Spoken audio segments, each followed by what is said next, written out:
Just how I wanted this show to start today, with technical difficulties and weirdness. Ah, well, can't be helped sometimes. Hey everybody, welcome to another stupid sports show here on 106.9 Click FM. Luke is still counting down to the transfer of ownership of Birmingham City Football Club. I am waiting for them to get away from the Craftsman Truck Series, which I did not know was going to be a thing today, but they're on rain delay from mid-Ohio, and right now it looks like I am not going to be getting, at least for a foreseeable future, the Cincinnati Reds versus the Milwaukee Brewers.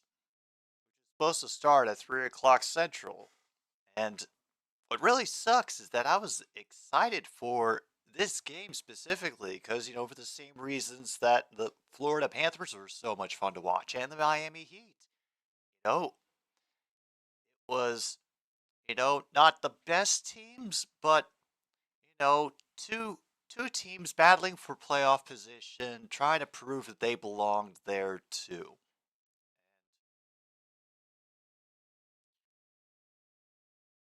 And yeah, it has been for a while back and forth between the Reds and the Brewers. The Pirates were around for a while, but then they remembered they were the Pirates and disappeared back into obscurity, I think.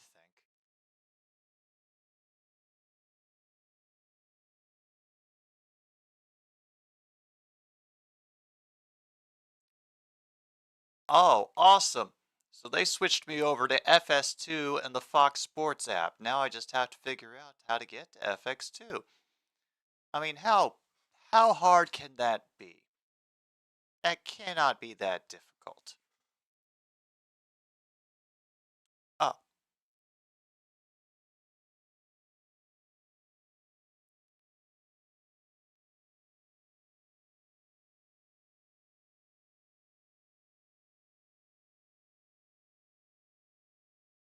All right, well, apparently we're waiting for things again because we're getting the recap of all the games, and what was supposed to be on here, America's Day at the Races, is now airing on the Fox Sports app. So I apologize to all the horse race enthusiasts out there who might have been expecting some coverage on that today. That's not going to be happening. But I'm sure there are other channels that you could go to that will, provide you with all the horse news that your little heart desires.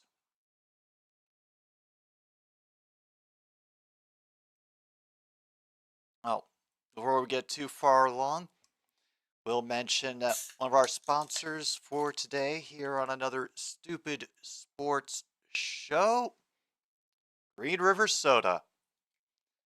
And when I tell you, I assure you, it not only looks like, but it also tastes like a Green River.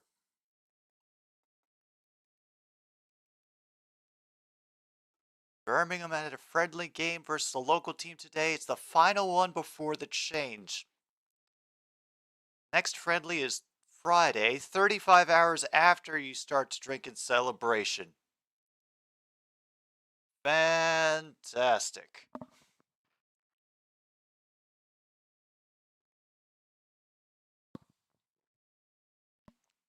Wow, they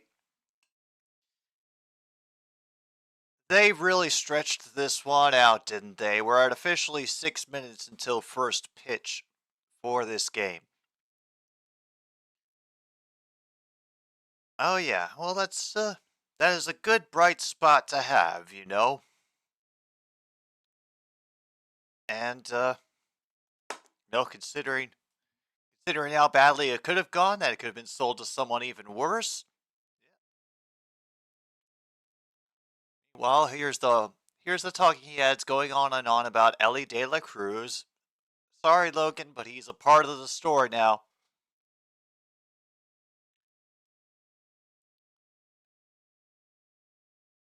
I did see that the Brewers did win last night. Managed to get a quality start out of their pitcher in order to secure the win. Officially, they are a single game back in the NL Central. If Brewers win today, they'll essentially have the same record.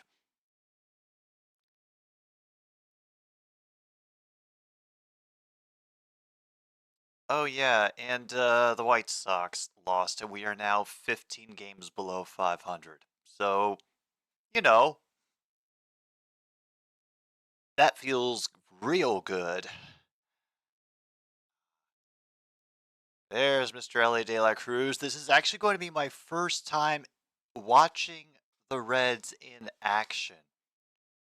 And I think somebody must have realized that they could get a lot of eyes on this, specifically because, one, division rivals for first place in the division, and the resurgence of the Cincinnati Reds as a formidable foe in NL Central. And yes, I know both of the Central divisions this year in baseball are kind of weak.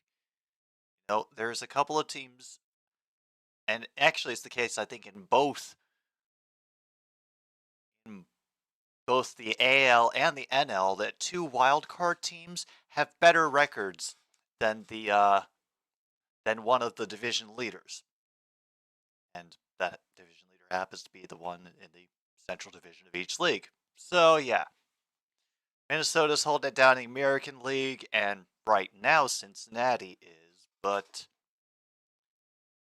I think Milwaukee would rather take the division, not have to worry about fighting it out in the wild card, especially with how well, let's just say surprising the company has been in the wild card race. The Dodgers, Diamondbacks are ahead of them in the NL West. I would have never seen coming. I guess the Braves doesn't really surprise me, but the Marlins, the, basically the Marlins and the Orioles are having the same sort of trajectory. They have silently and without anybody noticing somehow become good. And I definitely don't have an explanation for Miami, and even less of one for Baltimore. But yep, there's Logan cheering on his Brewers. And thank you for the reminder, Luke. Yes, the request thread for Monday night's stupid streaming show will close at 7 p.m. Central Time tomorrow night. So if you want to make a request, I'm looking for some summer jams, or more specifically, songs that you think of when you watch the Toronto Maple Leafs try to become the very thing that destroyed them during this past year's NHL playoffs. And we've gotten some good requests in so far. Do not get me wrong on that. You guys have been doing good on these. I appreciate it. Has introduced me to some songs that I know I never would have found on my own, and I really do mean it. Yes. Just yes. There's the little crew. Everybody out at American Family Field in Milwaukee. There's once again, Ellie De La Cruz getting his warm-ups in. All right. Maybe I'll see what yours is in just a moment, but we're about to get things started with the top of the Reds batting order.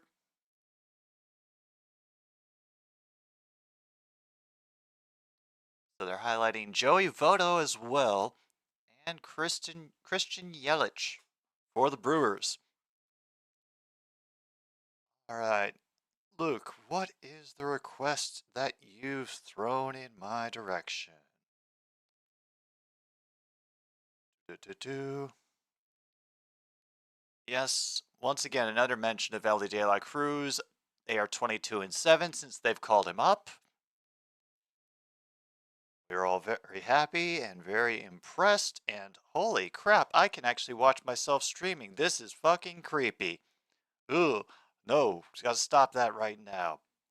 Get onto this. Where is this request of yours?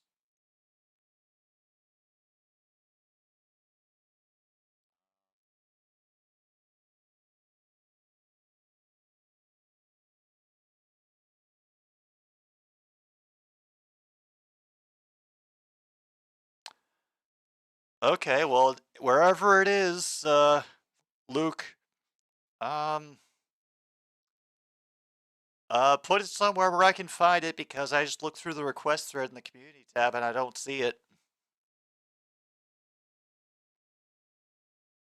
Oh, starting pitcher for the Brewers today will be Colin Ray, who's working with a 5-4 record and a 4.4 ERA. I don't know, man, and I promise I'm not screwing with you. Something like that is not even that funny enough to joke about.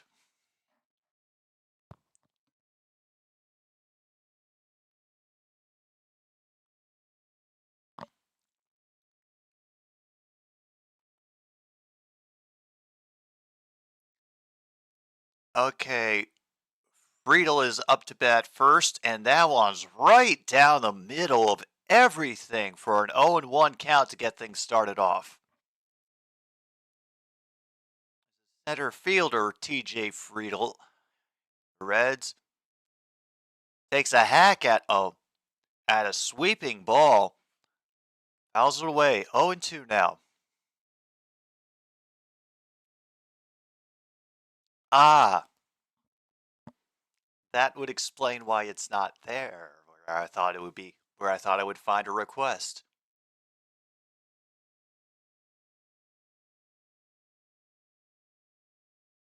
And it's just outside. Not enough catcher assistance, so 1-2. Uh, Luke, like I've said before, it helps me keep track of everything being in one place and not thinking that I have to go switching on Twitter DMs. Besides, I don't want people to have to rely on Twitter DMs in case that website decides to disappear up its own asshole anytime soon. We had the first out, by the way, simple ground out from second to first.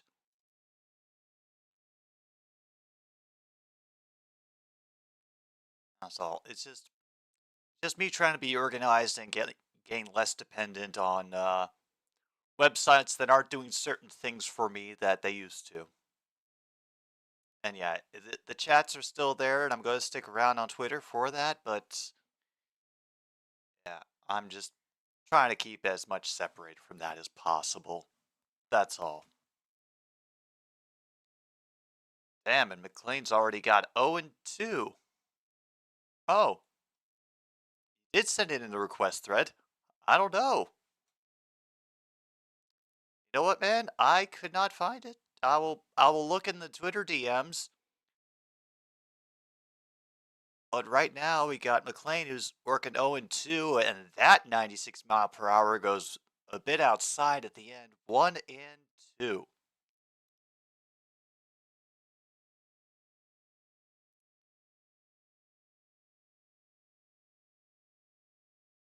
Ray's next pitch is in the dirt. 2-2 now.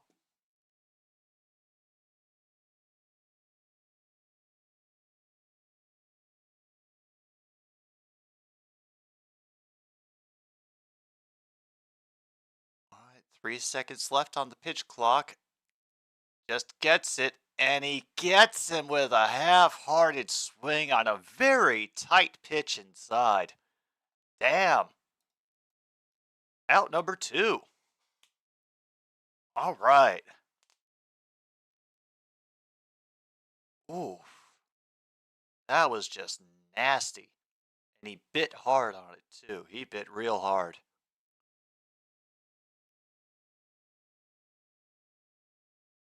Couldn't fake that one on India. That is 1-0. Jonathan India sporting a 250 average for the season so far. Tries to get a good cut on that one. Was curving away.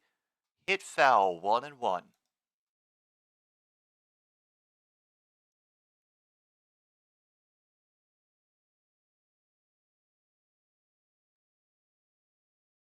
Waiting the 1-1. And this one gets cracked away foul again. Into the back netting. We're at 1-2.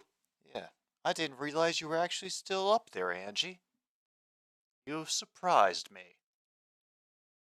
1-2 now. Still empty bases, still top of the first. We do have 2 outs, though.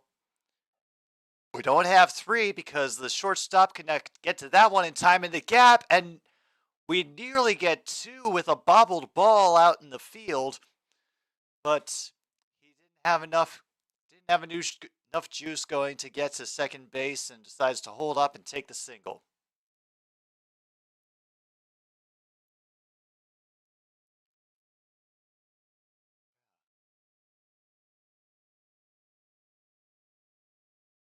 Uh, they're very lucky that it wasn't too great of a fumble by the left fielder on that.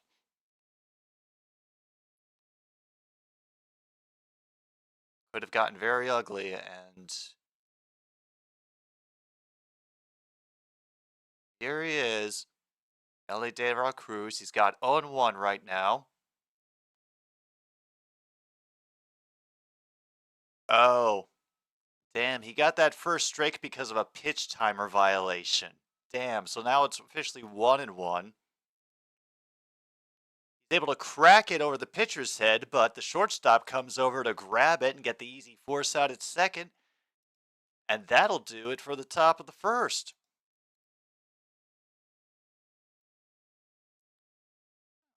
All right. Well, it's a good showing from Milwaukee fielders and the pitchers so far. Now let's see what their bats have to say for themselves. Honestly, I just assume at this point, Luke, it's YouTube doing YouTube things. Stuff disappearing or just not appearing on mobile. Oh, this dumb dystopia we live in. Dumb dystopia. Ah, there we go. And oh, I can't wait until I get this button set up together. It makes things so much easier. And oh,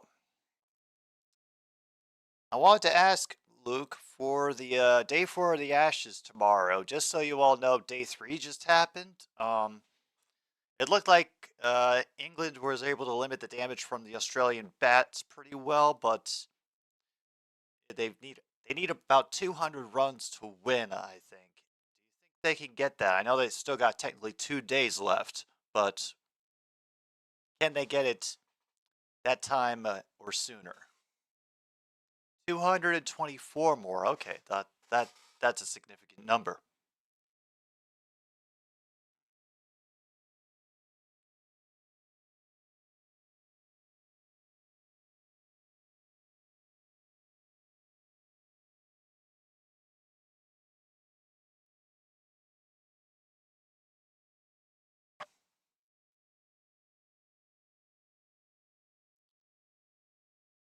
Very slight favorites, you say? Well, considering that they were able to get a couple of, from what I saw in the start of their second innings before play ended for the day, they managed to get a couple of runs without giving up any wickets. This is Weaver, who will get a grounder to the second.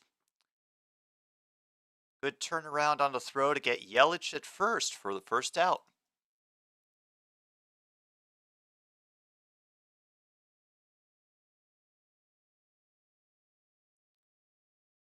.55-45 mark, weather dependent. All right, so next we're going to see Contreras. Will be coming up. He will get an opening strike, 94 miles per hour from Weaver.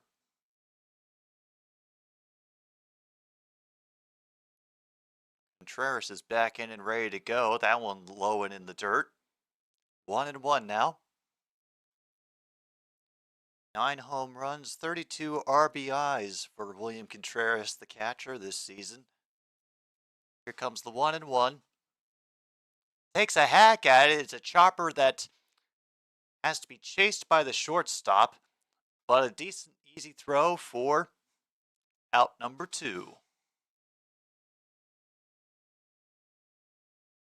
Oh, that's De La Cruz over at shortstop. Joey Votto at first. All right, I'm slowly figuring it out. If the weather remains dry, it will not go to a fifth day. Gotcha. That one climbs a little bit high on Willie Adames. 1-0. That one gets fouled down the first base stands. 1-1 now.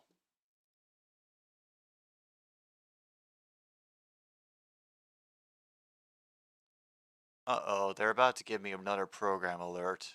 Oh, no, it's the same one they had before.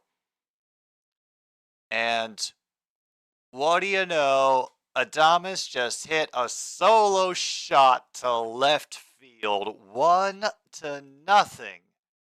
Brewers over the Reds.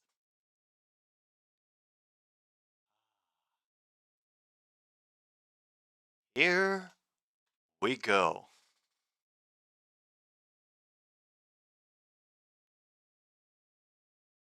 Oh, and there's his cheese head, man. There's the cheese head. They put the cheese head on him. That's how we know that he's done well. They've given him the cheese head. Yes, yes, I remember that hashtag. This is my crew. That first pitch gets fouled away there.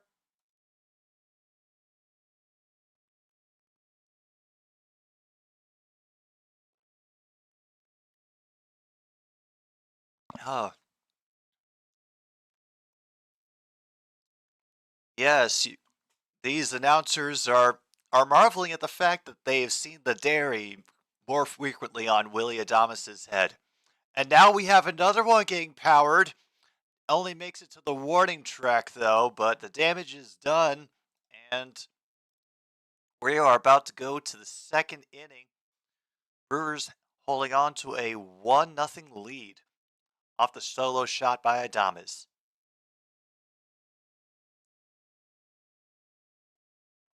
That hit in that Reds were able to score in the first inning. And now we are caught up once again.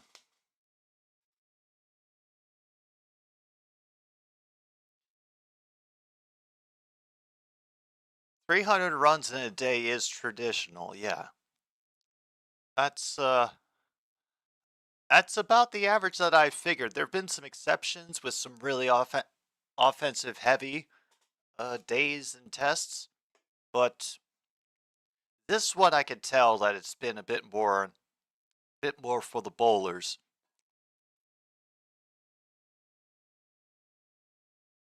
By 10:30 my time tomorrow. Well, I plan on being awake for that. We will see how it turns out, I suppose. And William, if you're still here, has Mr. Saquon Barkley signed his his franchise tag? That's what it is, right? The franchise tag?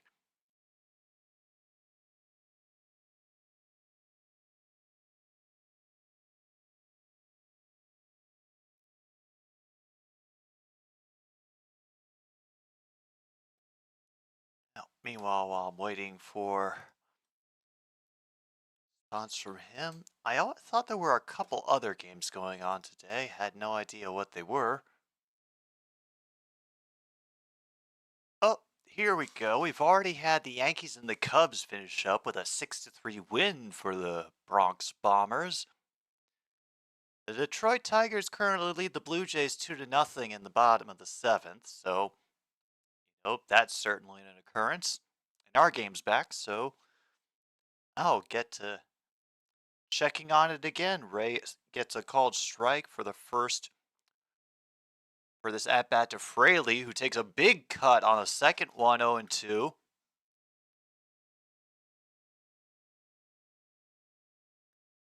Most you've seen in a single day, 506 runs for the loss of.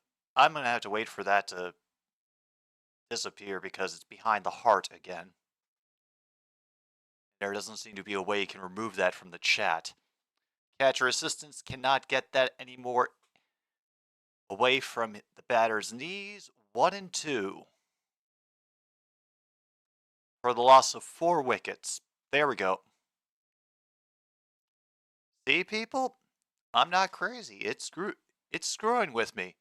And a big strikeout. Second one of the day for Ray.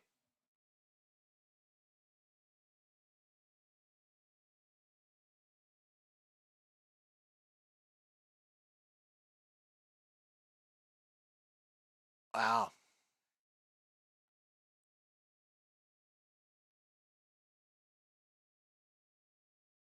You can tell that the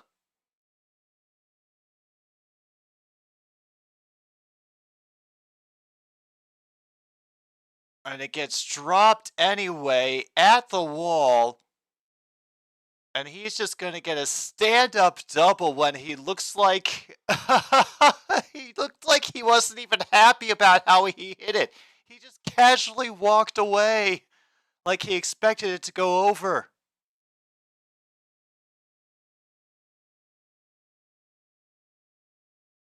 Meanwhile, fielder, it goes off of his wrist. It didn't go right into his glove. It went off of his right here, the palm, and bounced out. Yeah.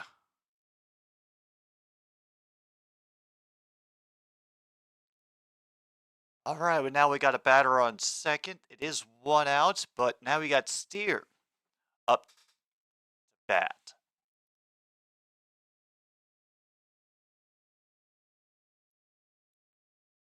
Second pitch is low, 2-0 to Steer now.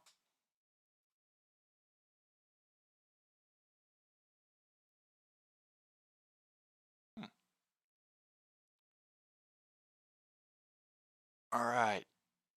There's the 2-0, which gets fouled down the third base way. Ball boy grabs it in. Now 2-1. Take another look at some scores real quick. Oh, top of the ninth. Cardinals beating the White Sox 3-0. Good for you, Cardinals. Help us sell the team sooner. 2-2 now after that big swing from Steer.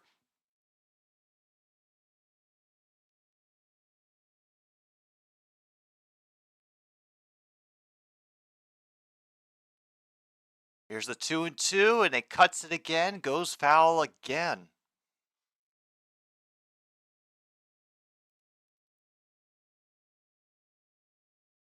And once again, another Orioles-Twins game. This one 6-2 now.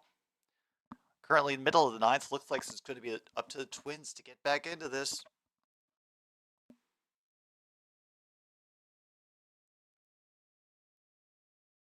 And he got him going around. Couldn't check the swing. Another strikeout, out number 2. Up here in the top of the second.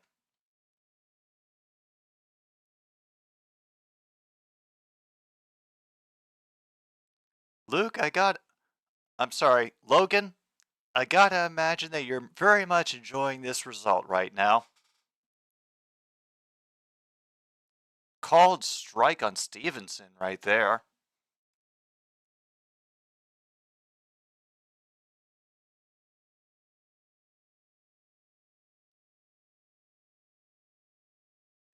Oh, 1 from Ray is. It was apparently was up there for just long enough. And now we have an 0-2 count to Stevenson. Ray about to bail out his left fielder for the misplay on that long fly ball, and now he disengages to get Votto back to second.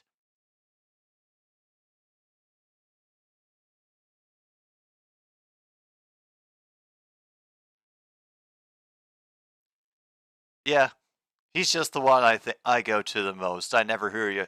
And I guess I don't hear you enough talking about the Brewers enough for that to be an automatic connection in my head. So, well, here we are now. We've made it to 1-2.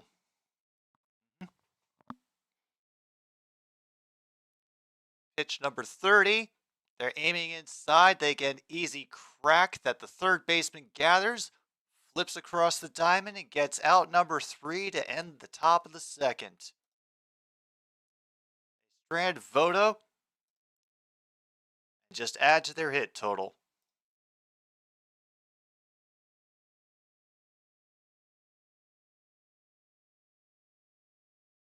There we are.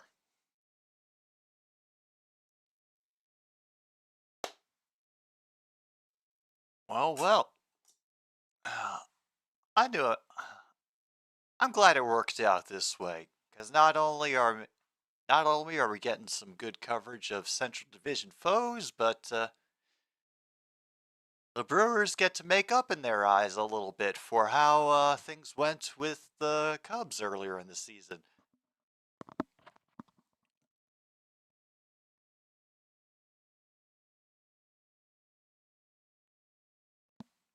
Hmm.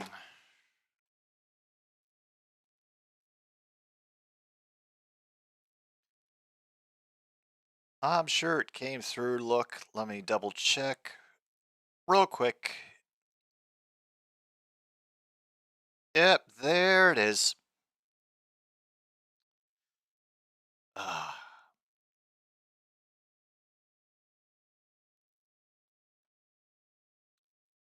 Goodness gracious, and apparently we've reached the point where nobody wants to learn how to actually make the cocktails, so they just sell them pre-mixed.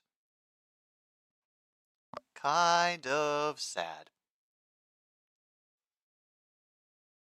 Ah well, but quick tip for everybody out there, usually 2 ounces of spirit to 6 ounces of carbonated sugary mixture is the magic ratio that you're looking for.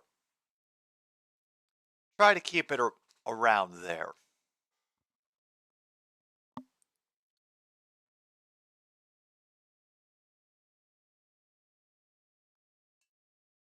You know, for the kids.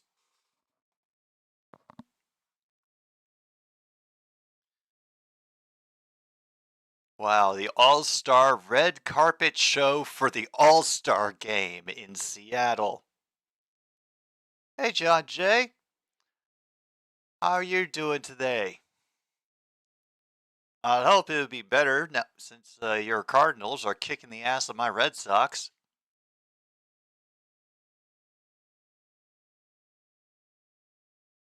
All right, this Tapia is up right now. Has a 1-0 count watching that first pitch from Weaver go to the dirt. Watches that one fly inside. 2-0. Good. Glad to hear it, man. 95% sugar and 5% green. I'm not familiar with the nutritional value of green, and Weaver's got another pitch in the dirt. 3-0 now. Yes. Well, I think about them these days about as much as I think about the Boston Red Sox, which is very little. And both for the same reasons. We got to 3-1, by the way. Weaver managed to throw a strike, but he couldn't get the outside corner on that one. That's a free trip to first for Tapia.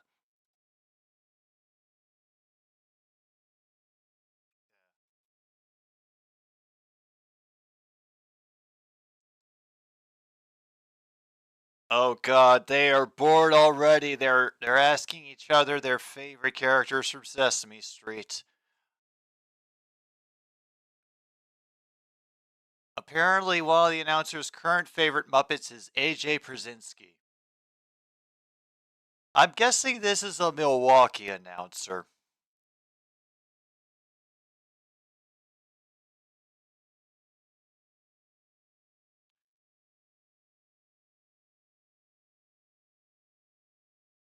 Are up to 1-1 now on Perkins. That strike called.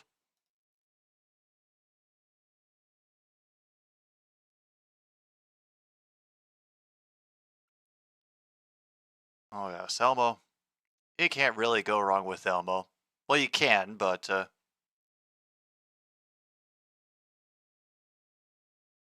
yeah.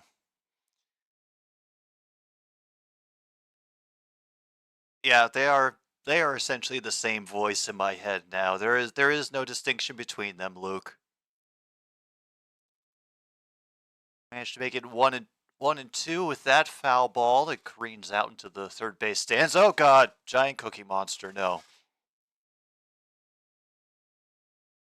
Okay.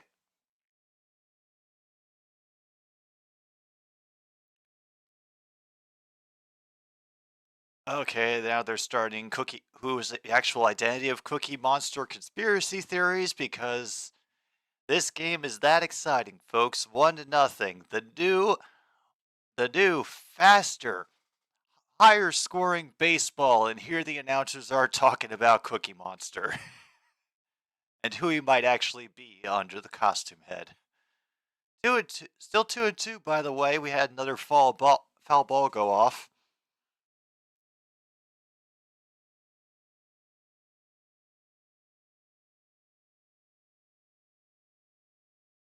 And now they're going on about SpongeBob.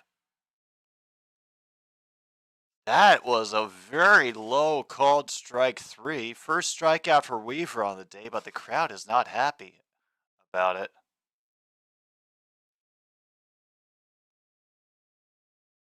Uh,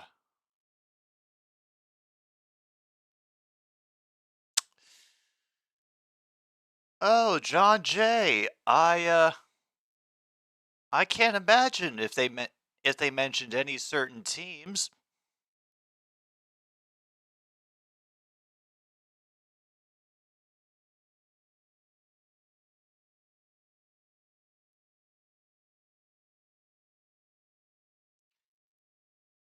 Yeah, but I think we've also established, Luke, that these guys have never heard him sing. I'm not sure they've heard anybody sing in the past 10 years, to be honest. I suspect they might be holding out for a reunion of Tony Orlando and Don. All right, they throw back to Tapia for one disengagement. Weaver is waiting. Here's our 1-1. And now here's the stealing attempt. And the throw is good. And even Tapia acknowledges that he got tagged.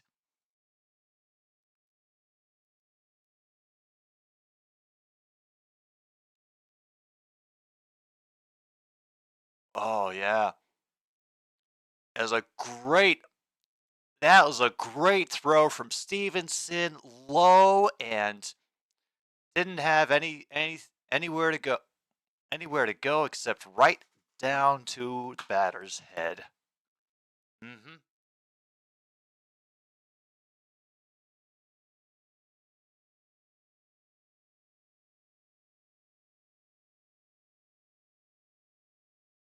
Mm-hmm.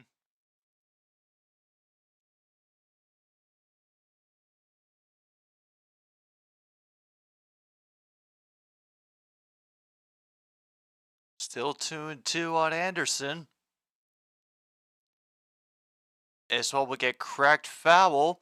They're going for it, but it just curves into the stands. Players have to jog back to their positions. Yeah, I watched it. They referenced the curse of Bobby Lane, which isn't a thing, so I blocked them on YouTube.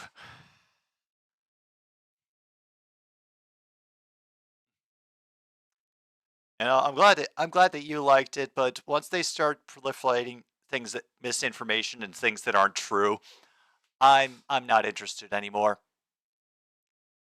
Anderson fouls once again off to the first base side, working the count for all he is worth.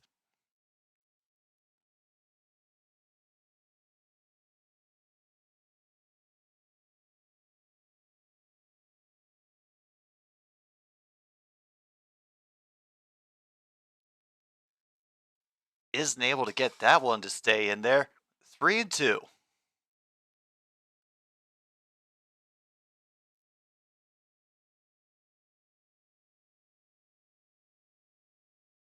Doesn't get him to chase enough.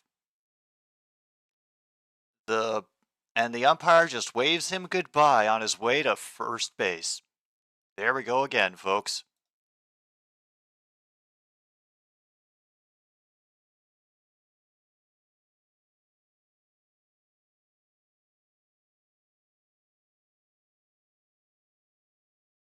Oh, they're already predicting that the Cardinals are going to be sellers at the deadline.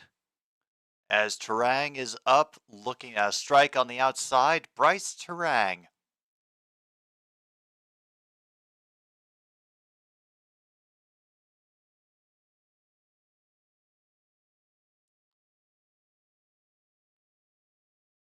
Giver is ready.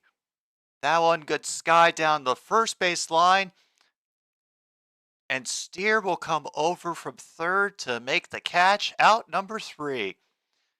And with that, we're going to take a minor pause for the cause. We'll be back for the top of the third here on another stupid sports show very, very shortly, or at least as quickly as I can possibly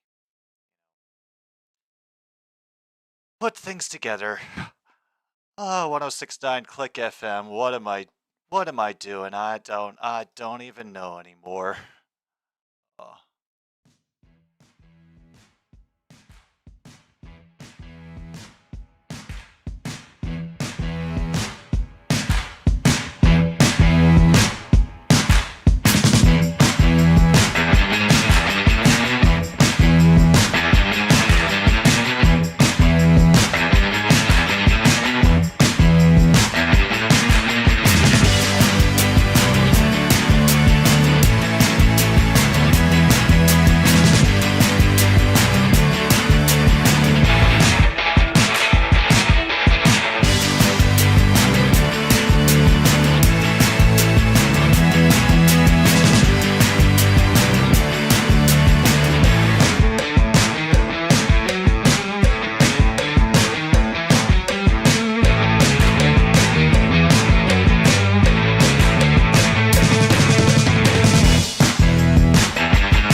lesson apparently is I really shouldn't take breaks because as I was coming back, I saw one of the Reds players go into the dugout wearing a Viking helmet. So apparently he hit a solo shot while I was stretching my legs, and now the Reds have tied the Brewers 1-1 here in the top of the third. Currently 2-1 on McLean. We've made back through the batting order. What a game. Of course it is. And plenty of catcher assistance on that one to ensure that the count becomes 2-2.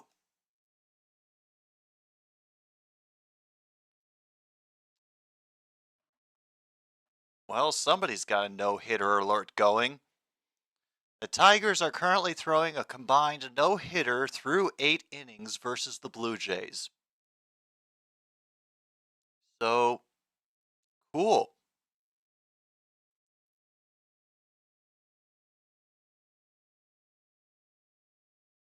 2-2 is in the dirt. Now McLean gets the full count treatment, whatever they decide that should be.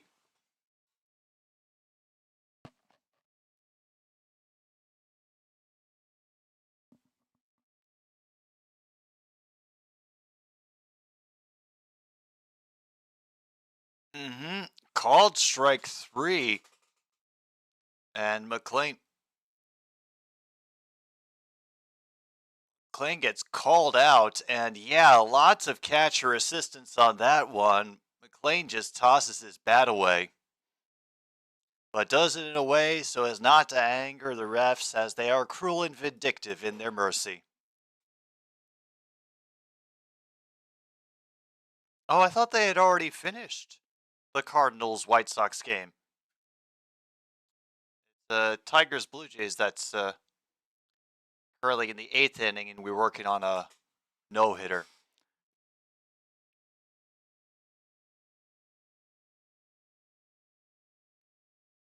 Well, I brought a rubber duck, announcers. I don't know what you're talking about. Oh, no wonder. It's Elmo and Big Bird. Nope, those are just straight out of my nightmares. Nope. All right, that one's up the middle for India. It's 2-1 now, bat. Oh my god. Do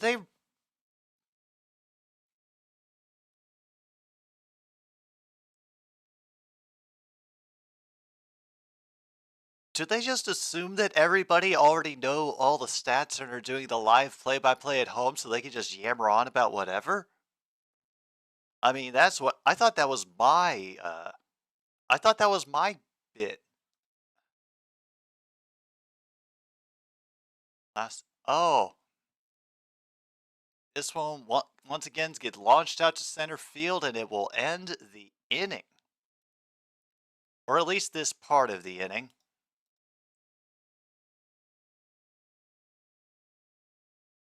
Another opportunity goes by, but the Reds have now tied it.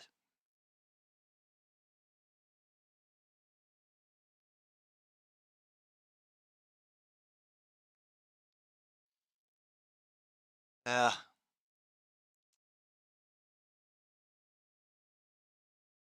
Oh God. Ugh.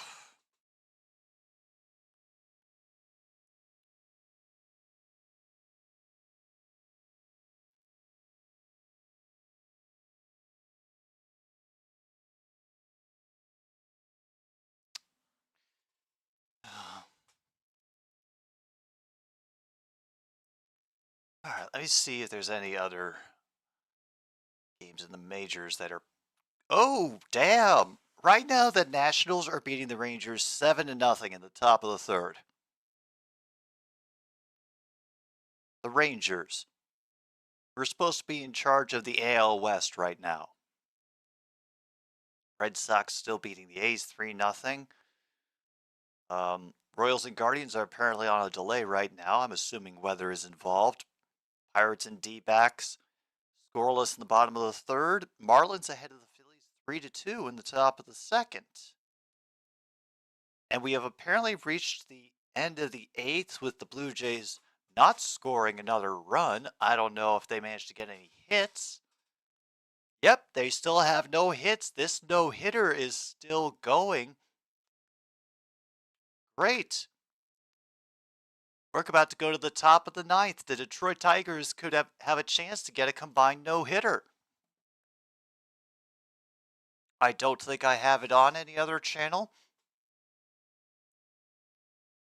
But it's okay because we can watch Weimer take a big whiff on the first pitch from Weaver here in the bottom of the third and start things 0-1. Oh, yeah. She has decided that this is the ideal place to be so she can keep an eye on me. Make sure I don't do anything, abhorrent. And that one, it looks like he slung that ball a slow line drive just over De La Cruz's head out to left field. Start the bottom of the third with a base hit.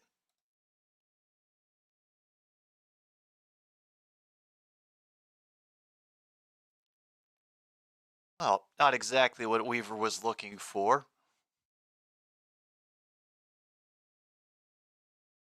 And now Yelich. They'll force Weimer to tag up. I believe they two disengagements, if I remember correctly. And they're not even marking how many they've gotten on this.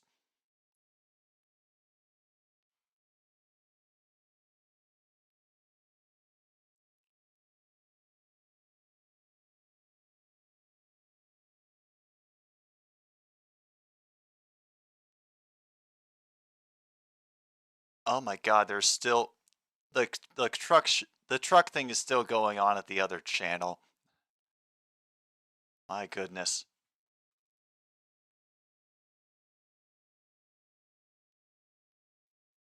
All right, Yelich is still at bat. We're now up to 2-0. Weimer still on first. Still have 0 outs here in the bottom of the third. 2-0 delivery from Weaver. Curves a little high and outside. 3-0.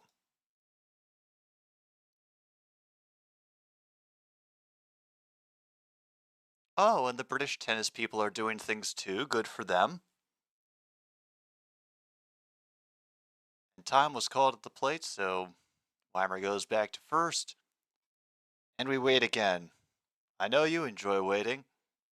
I've heard how much you talk when you're waiting for food. The bullet up the middle now, 3-1.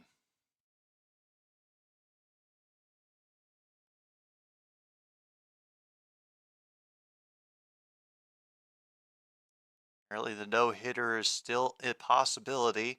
No update yet, but we just got the no-hitter alert again. And that one will get, that's fair, bounces, takes the funny bounce off the wall. Weimer will head to third. Oh no, he hauled all the way around from first on that double. The Brewers have taken the lead back 2-1. Damn, good for him. Way to hustle, man. Whew.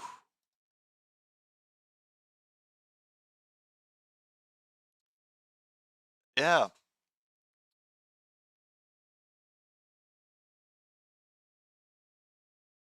Yeah. Because of how the walls on each side are set up, it hit at an angle that was not conducive to the angle the right fielder was running at and forced him to have to change his direction to catch up with it. Now we have Yelich taking the lead on second. Weaver now up to 41 pitches and facing Contreras.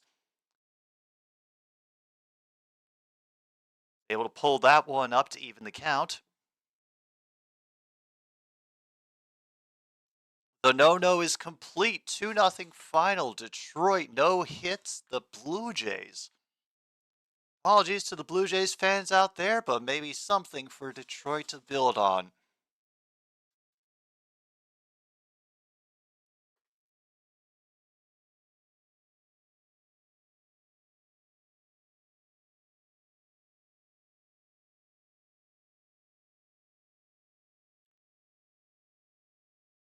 And so he throws back to McLean to get Yelich back to second.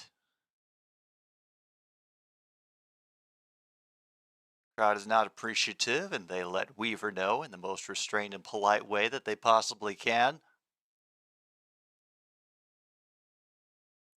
Weaver looks to the right, looks forward, and he loses track of the ball and will allow Yelich to run to third.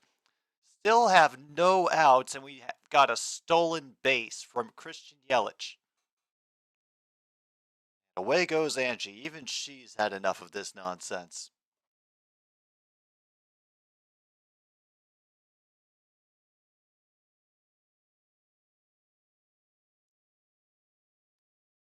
Yeah. I don't blame you, Angie. Otani's not in this one. It kind of takes the fun out of it. All right, 3-1 now to Contreras from Weaver. Towards third. They hold long enough to hold him at third and then take the force out at first. Finally, an out recorded.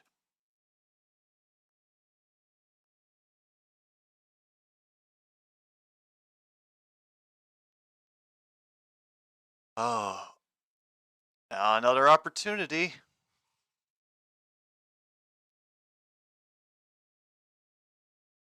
And add to the lead here.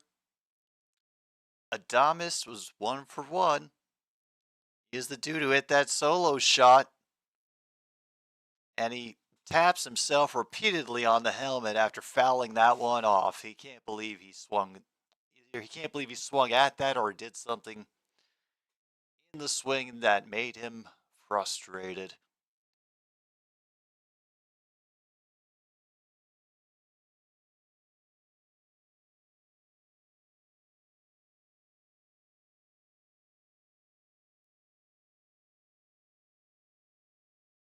And he thought he had something again, and he fouls it off. He's now 0-2. Oh boy.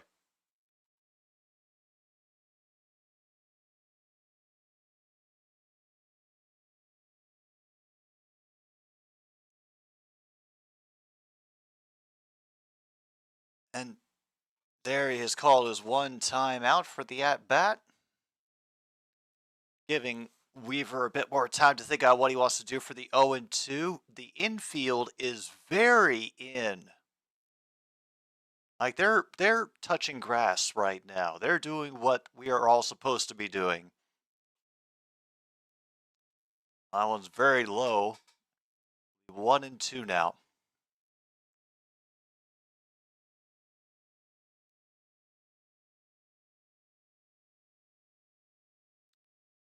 Yeah. So now the batters are understanding when they actually have to look, and Adames cracks another one, and it is out of there. 4-1, Milwaukee. 2-run shot by Willy Adames, his second home run today, 16th of the season. This 2-run shot drives in Yelich from third and gives the Brewers a 4-1 lead over the Reds.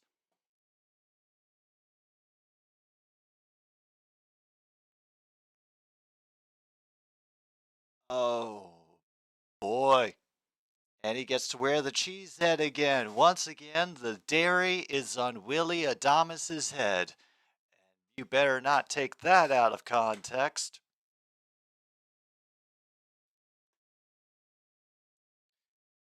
Oh.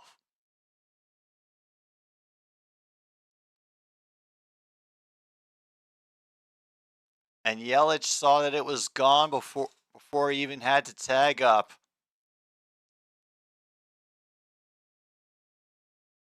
Oh, Weaver went It got away from him on that one. The crowd is showering him with the boo earns that he deserves. Count is now 1-1.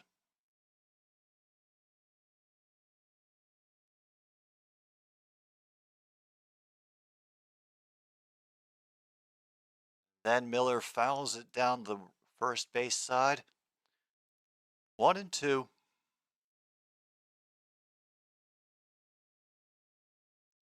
So I think home hits are at least up to 3 at this point, maybe more.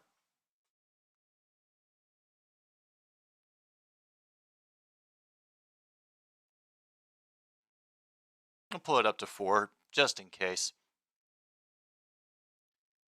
All right, Miller's up to a 2-2 count. Umpire replenishes his ball supply. Everybody under the age of 11 giggles their heads off. And Weaver delivers a 2-2 pitch, which sweeps wide again, 3-2.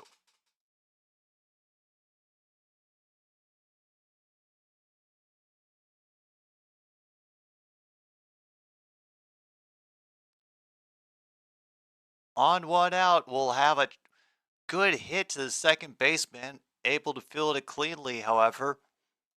And finally, they have notched the second out of the 3rd inning.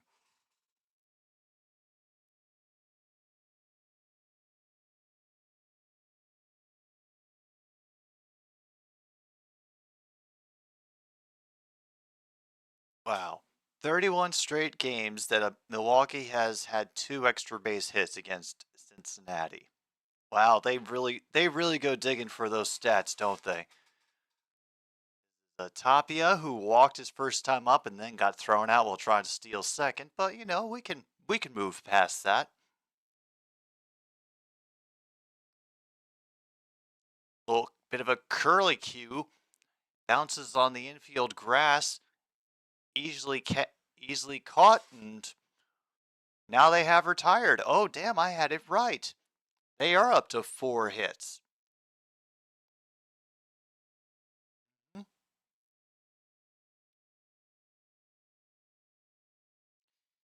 Yeah, it kind of is, John. It kind of is. Oh, let's see if it continues on this track. I'm afraid. I'm very afraid for what we may encounter next. Oh dear. That back and in place. Because I know that when I think of Indiana Jones, I always think Applebee's. Wow. If I give Applebee's $35, I can get a ticket to the Indiana Jones and the Dial of Destiny. I don't know about you, but that certainly sounds like an exchange of value.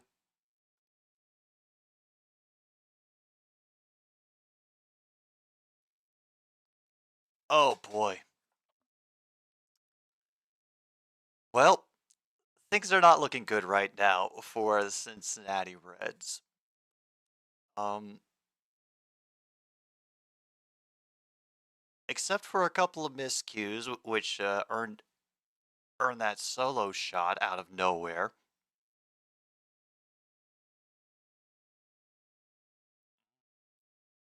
Oh, hello, Sorgi. Hope the day, hope the day and afternoon and everything else in between has been treating you well. We're just taking it a little bit of midsummer baseball, with an emphasis on the mid. At least how it comes to the Cincinnati Reds right now. They are not playing like the upstart team that was advertised. Oh, Cordman, it's Thunderbird. What's the price?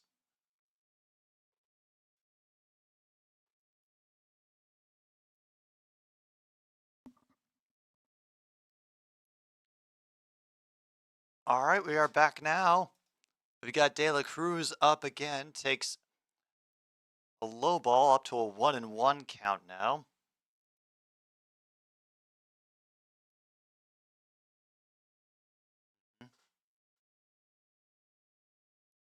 That too. All right, shortstop runs over to cover that one, and now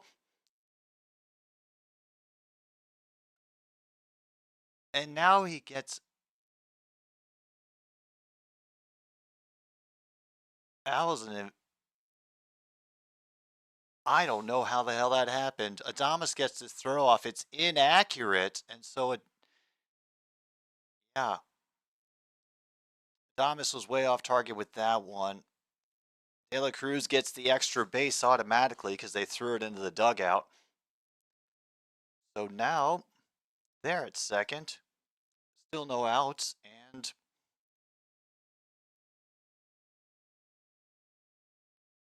so it will be a single base hit, and then an error will be charged to Adames.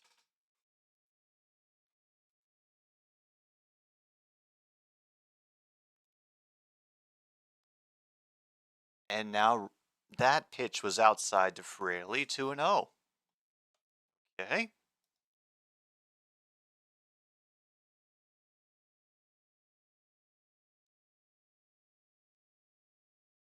Ooh, first book release. Congratulations to him. And the Brewers winning also helps, I imagine. They pivot to get Ellie back to the bag. I saw that. I saw that. Um, if it kept me from getting decapitated or thrown in the Tower of London, I'd want to finish. I want to finish P2 and P3 as well. Okay, and we just got a balk somehow. So now, De La Cruz advances to third.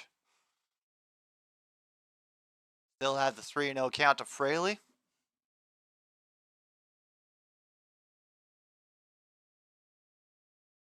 I'm trying to figure out exactly where the balk came from.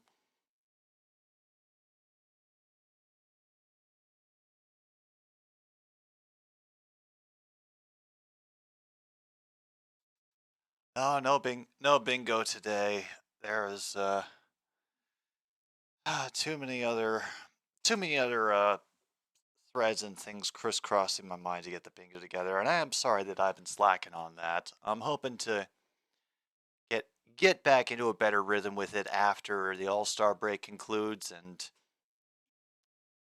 I feel that I've got a little less going on my plate. Yes, we have had an unprompted power of duck.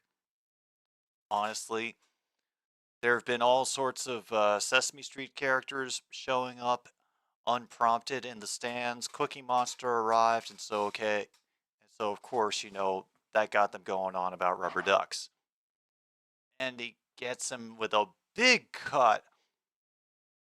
Ooh, now 3-2. Mm-hmm.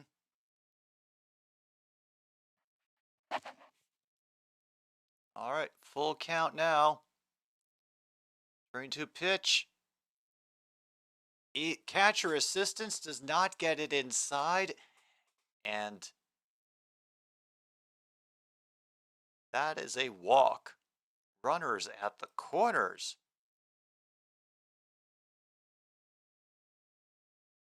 Wee. Yes, actually, I am planning on that. I'm going to be taking in the matches this evening as well. I believe one of them is going to involve Qatar. Because, yes, Qatar, who was an invite team to this CONCACAF, actually made it into the quarterfinals. So, congratulations to them. And Joey Votto rips it! Goodbye! That is a 3-run shot from Joey Votto, and now this game is tied here in the fourth. Holy crap.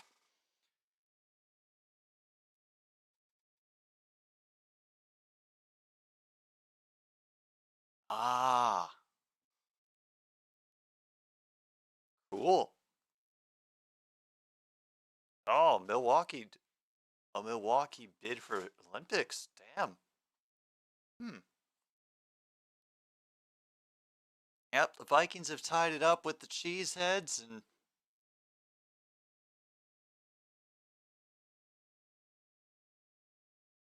and there's Votto wearing his Viking regalia and that melted bat that they apparently have in the clubhouse as their scepter. Oh, that I thought that was a melted bat, but no, that's rubber. That makes this all sorts of awkward. Oh yeah, I think I am gonna be going live for that. That seems like it could be a fun time, especially since it won't be cursed with overtime,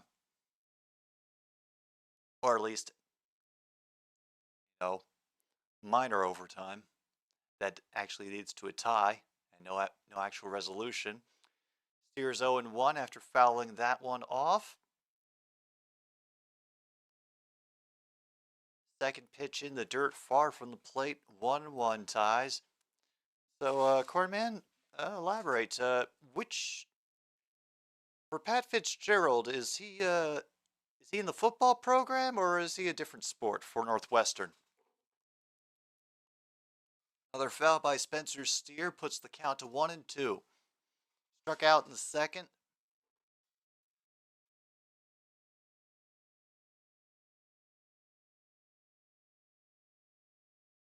Hmm. Interesting.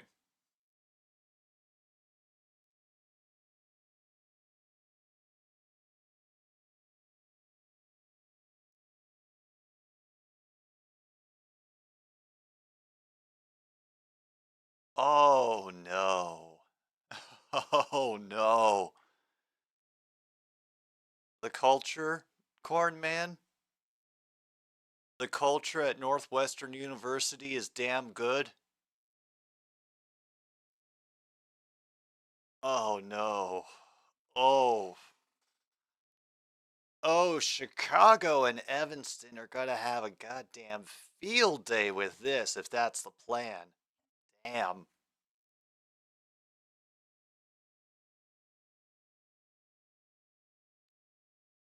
Nice job getting that across.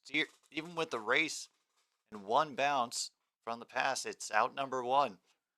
Very, what seemed like a slow motion ground out to Adames. All right, still fourth. Oh yeah.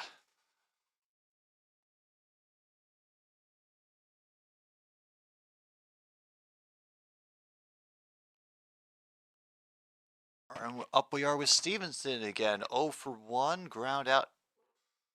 Hit a ground out in the second. Takes strike one from Ray. Once again, some good catcher assistance to put that back in the strike zone. 0-2.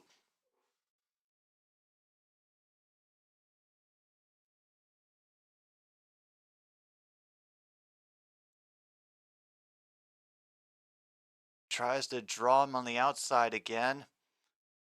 Stevenson does not bite. We are at 1-2. Yeah, Ray's been, for the most part, Ray's had a good start today. It's just been this like one, and once any, and they get another guy again with a tight inside pitch and another one of these golf club swings. So yeah, Ray is doing well today for the Brewers on the mound. Score aside, in this fourth inning, I can't complain.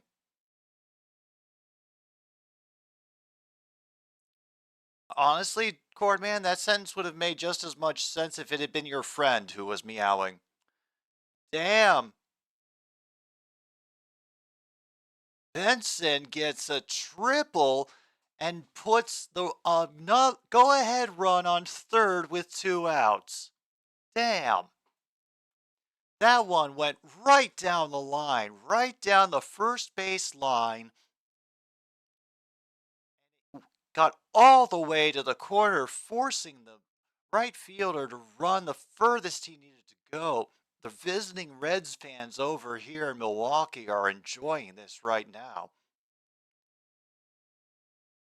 Ah, Sorgi is extolling the virtues of the bullpen. All right, here's Friedel. Watches that one zip right up the middle. Strike one. Well, Friedel has ground out and flown out today, so I'm not sure that we really need to worry. Tries really hard to lift that one up in there. And that was the 69th pitch by Ray, folks, and nothing particularly noteworthy happened on it.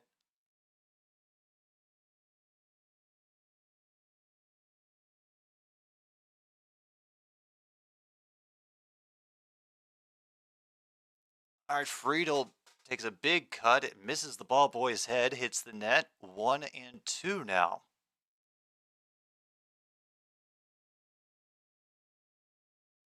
Oh, hopefully they won't. It would be good if they didn't have to worry about pitching depth. Friedel is in full protect the plate mode, has fouled another one back. Sure, I've got this on the correct number of outs. Yes, 2 outs, runner on third. That was a triple by Benson.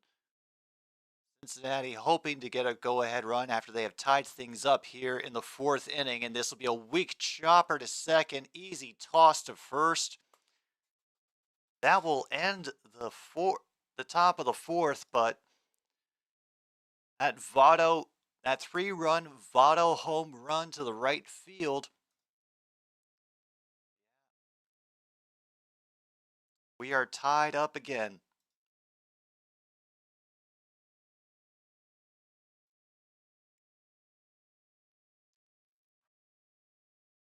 Well, just out of curiosity, I'm going to take a quickie look at the box score for the game between these two yesterday. Okay, 7-3 Brewers. Okay, yesterday was early domination by the Brewers, and they just never looks like they never let Milwaukee get back into it. May have stranded a bunch of base runners. Didn't know, wasn't watching. And then today, oh, today, are you box score? I just saw you around here. There we go.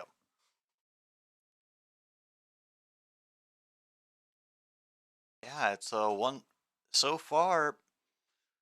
The Reds have been giving Milwaukee 1-for-1 every time a run is scored.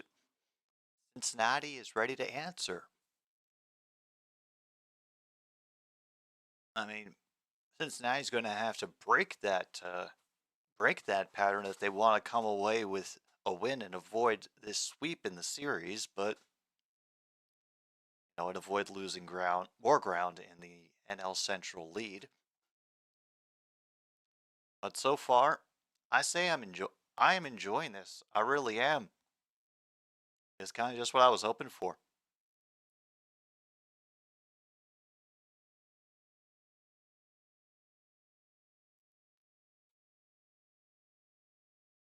I'm not sure why they would. The Brewers trading pitchers to the Cardinals. That seems like a real 5D chess move right there. Weaver does get an inside strike on Blake Perkins. Count is officially up to 1-2.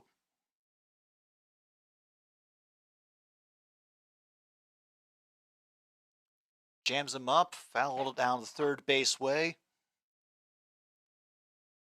1-2 still to Perkins, who's 0-1 for today. We've still got Weaver's 69th pitch coming up, so we still have a possibility for fun things to happen. And it's another foul ball. We could waste all of the 60s on boring fouls.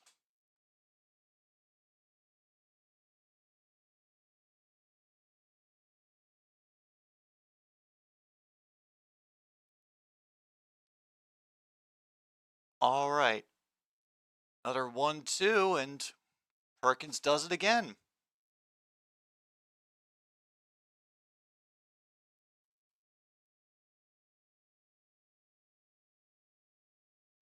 Can we make it 4? We can't. We will make it an easy fly to left field that gets grabbed for out number 1. Oh.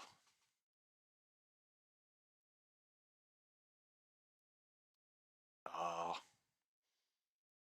Oh, yes, that's right. Fantasy football time is also coming up, folks. I do not plan to run a game. I already have my one game that I participate in and don't try very hard in. Luke can attest to this. But I wish you all luck in your fantasy football. I can't wait to hear how you do, and I hope you all draft the requisite number of kickers. We're up to 1-1 on Anderson, who walks his first time up. Clears it over De La Cruz's head for a base hit. Little bit of a bobble, but manages to get it back to keep the runner at first. All right. And now we have a good possible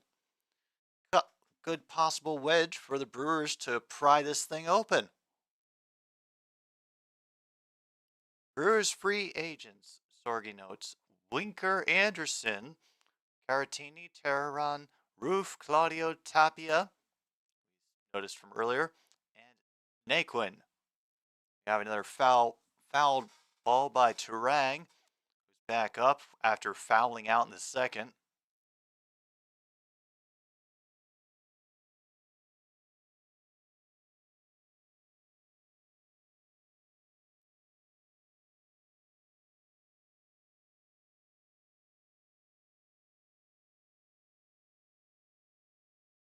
He's been terrible this year, so you don't want him near the roster. Ah, gotcha. Yeah, and there's it. The official news coming up. Tigers throw combined no-hitter against Blue Jays. Big wide swing from Turang. Grabs nothing on a low pitch. 1-2. I'm not familiar with that story, Luke. A famous ringmaster in the circus, or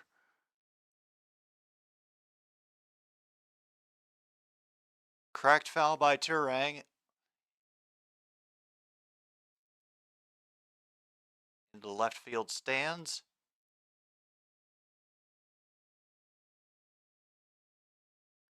Anderson on first. Looking a little bit extra jumpy on this pitch. Doesn't go. But we might have a hit out into the gap in center field. There's into the alley, and Anderson's going to try to rip it for home, and he will make it. Makes the score 5-4 now. Favor of the Brewers. Oh, damn, and we got a triple out of that as well. Well, folks, Turang ends up helping out with a nice triple out to the gap. A dwarf that played in the majors. Oh.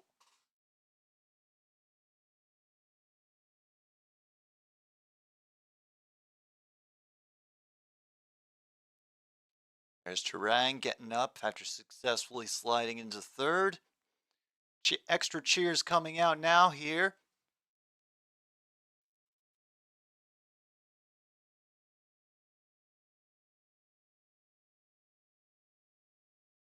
But yeah, The crew is getting work done.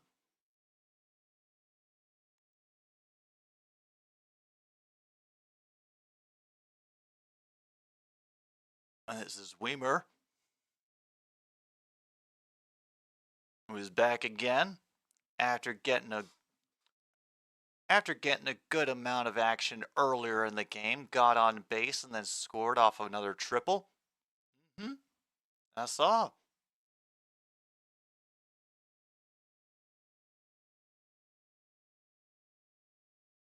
And they lost track of the ball, but all agree that they're just going to move on. 1-0. I'm assuming you mean head contusion?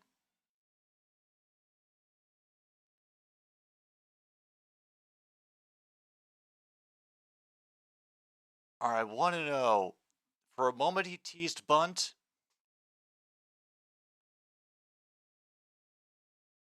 But then pulled it back now, 2-0.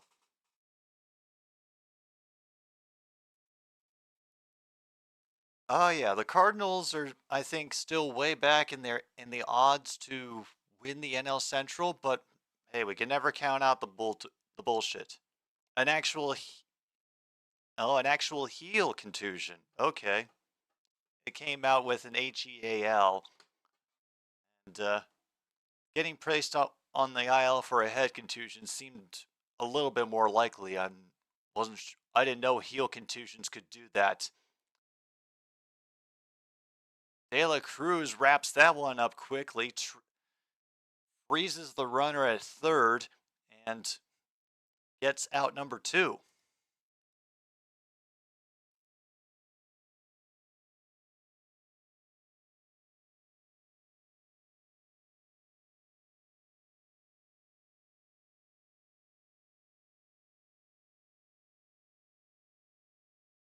All right, well, up comes Mr. Christian Yelich, who got the last round of scoring started. And Weaver is getting the heave-ho in the 4th.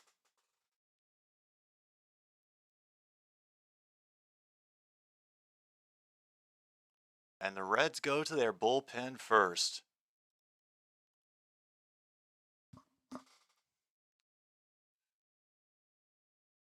Well, damn. Only made it 3 2/3 innings, folks. That's a shame. But then again, 5 runs in 3 2/3, that's getting beat up kind of bad for the beginning of a baseball game.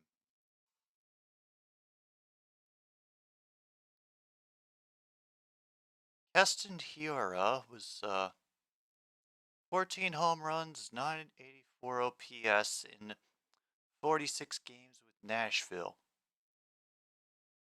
What position is he?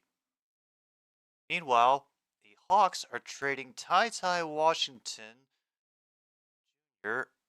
Usman Garuba, and Rudy Gay and a future second-round pick to the OKC Thunder for Patty Mills. Oh.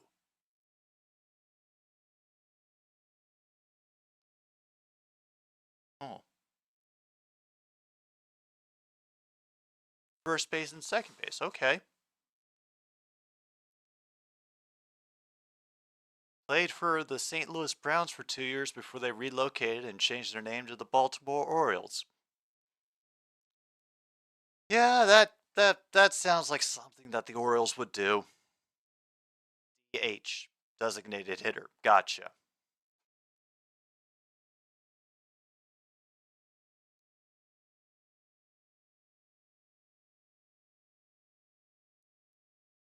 At least the ads for the Women's World Cup are honest. No, they're just asking the question, can anybody beat the US? And the unspoken answer is, nah, we don't think so.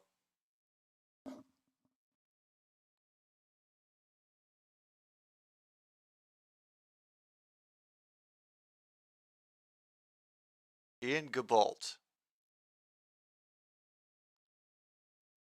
gets a quick strike early, 0-1. Little low to Yelich that time, 1-1.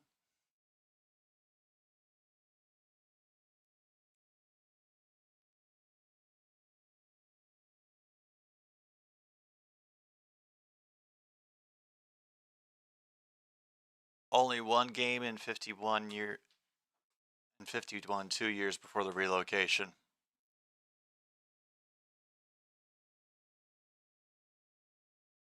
Damn. And a good throw ends up getting Yelich out at first. But Milwaukee gets another run.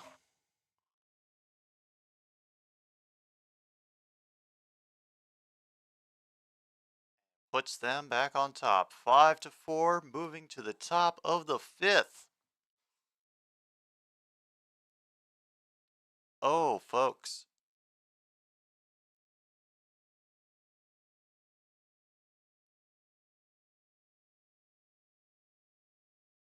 I wonder how much longer Mr. Ray is going to last on the mound for these here Milwaukee Brewers.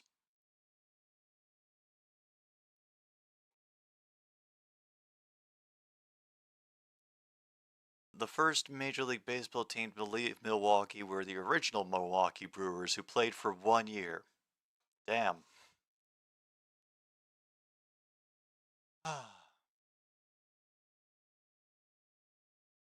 Uh-oh. Sorry, we have the mighty call. Yep. Hang on. Has she figured out what I'm going for? Yes, she has.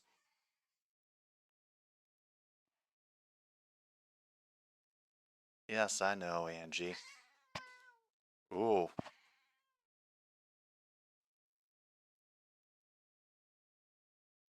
Before moving to St. Louis and then Baltimore. Ugh.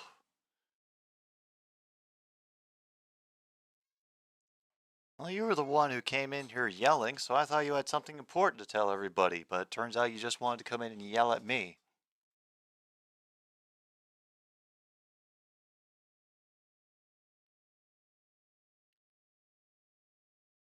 Oh, I thought it was over, Corn Man, but it looks like there's been another walkout. All right, we'll start the top of the fifth with a beginning strike to McLean.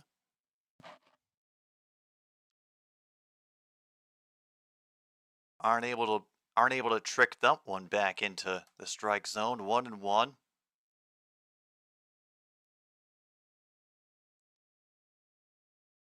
USA versus England in the Women's World Cup. What are the odds of that happening, Luke? Big cut from McLean. Everything 1-2 now.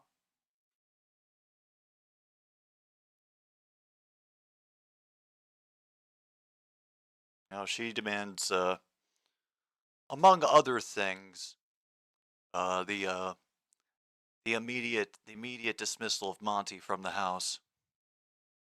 We're up to 2-2, by the way.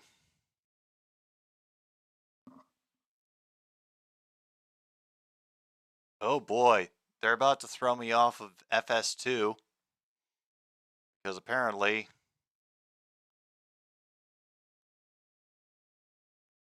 all the racing has finished over there.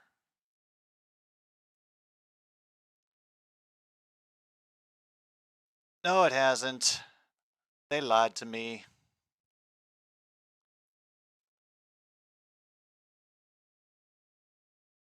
Oh, damn. And McLean gets a single. Woo! All right. No outs, and the Reds start the fifth with a batter on first. Honestly, very likely. Groovy. All right, Jonathan India is back up. It was 1-for-2. That pitch curves away. 1-0.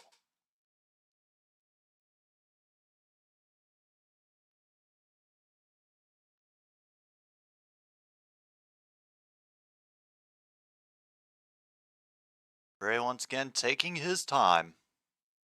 All the time he possibly can, and he goes instead to force McLean back to first. USA are the favorites, and England are the second favorites. Okay. Ah.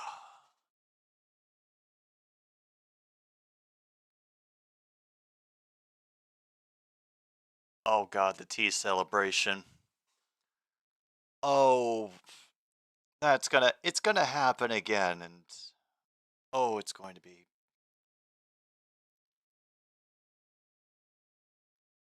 Oh, there's going to be so much stupid uproar over it. I can feel it already.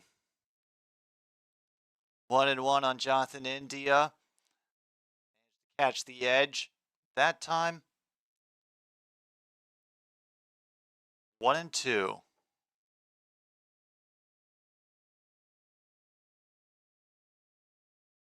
Paul Reed has signed an offer sheet with the Utah Jazz.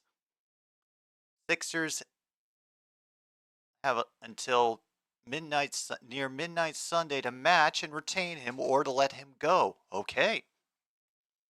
We had another foul up, and India's still holding on to 1-2.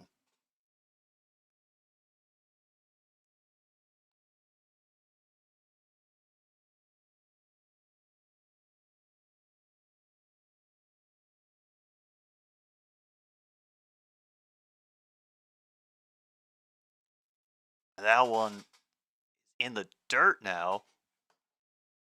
2-2. All right, Ray's up to his 83rd pitch now here in the 5th inning.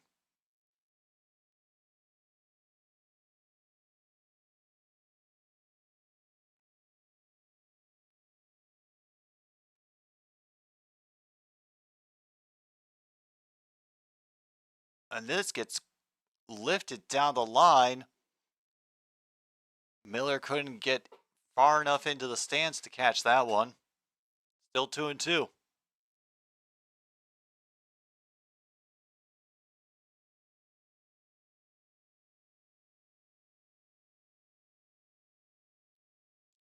Oh yes, that's right. In the CONCACAF, Team USA will be playing Team Canada. Odds are probably good that they will. Apparently, they're trying to. I think they're trying to get their 3rd straight CONCACAF win, or more, or another one for to add to the recent string of successes they'd had in it. And India strikes out. Excuse me, folks. Sorry about that.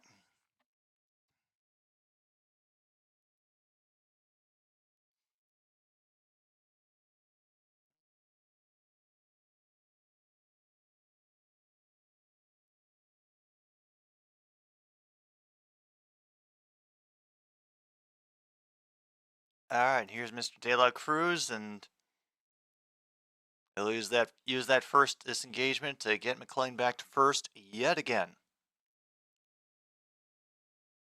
Yeah, that's why you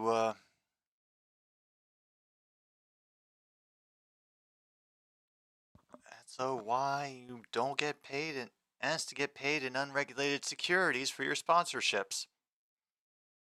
Now 0-1 after a called strike.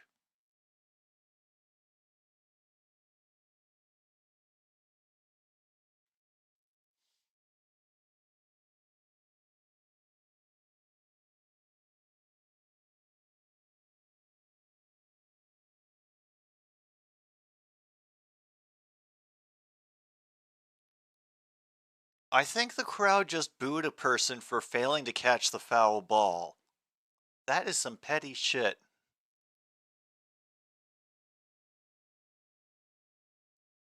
All right. 0-2. Apparently, we have people moving around in the bullpen for Milwaukee. That pitch was outside. Now 1-2.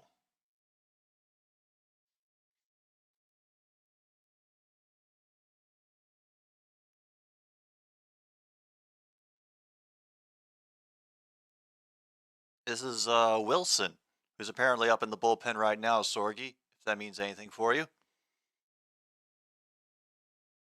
Another low one from Ray. 2-2. And there's that stat again about the Reds' record since calling up Billy De La Cruz. Yes, we know we are all very, and how proud we are of him.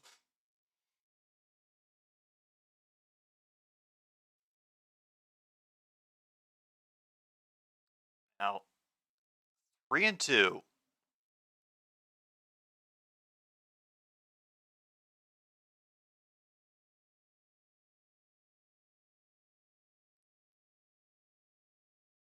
There we go.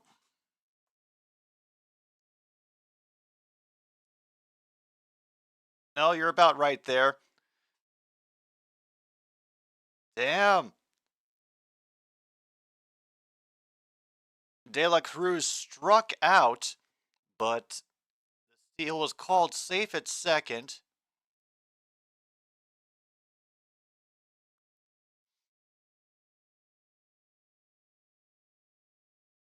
I don't think he did, but let's take another look. No, I think McLean beat him to the bag. Oh, Harper's hurt? Oh, that's not good. That is definitely not good. But just remember, Phillies, Washington was able to win a World Series without Bryce Harper, so maybe it can happen to you. Oh, and just like that, here goes Ray. We're going to have another pitching change.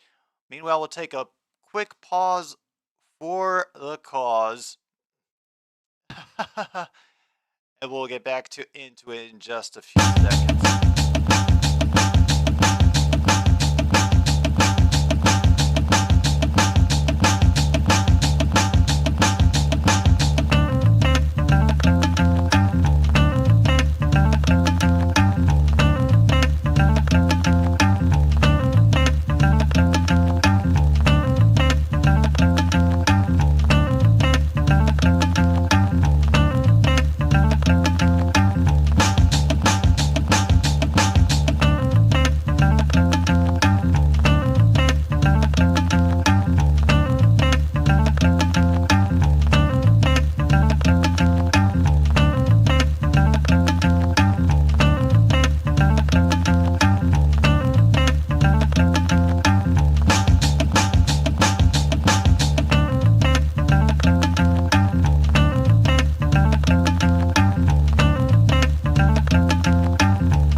Oh my god.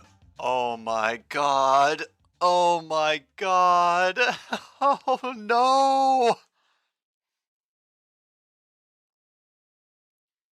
There is Bryce Wilson just came in for the Brewers in relief, and now it is 5-5 after a double that just batted in a run for the Reds. Every time I go away to take a pause, the Reds do shit to get back into this game. And now the go-ahead run is on second with 2 outs. Votto is up, gets a called strike in the middle, and remember, Votto hit that 3-run homer that ended up tying things up back in the 4th.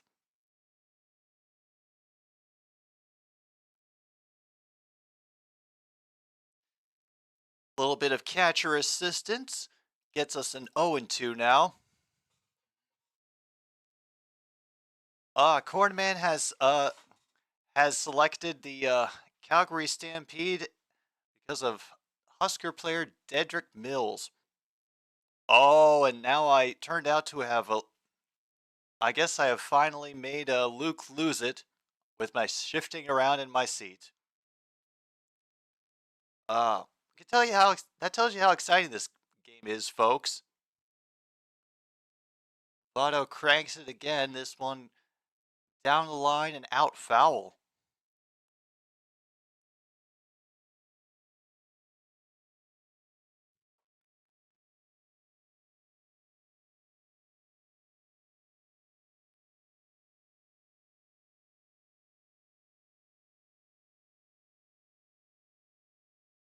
All right, now we have Votto. Eh, I don't know what anybody means anymore. That one got fouled off of Votto's foot, so it's not a dropped third strike. Still at 1-2 now for the count.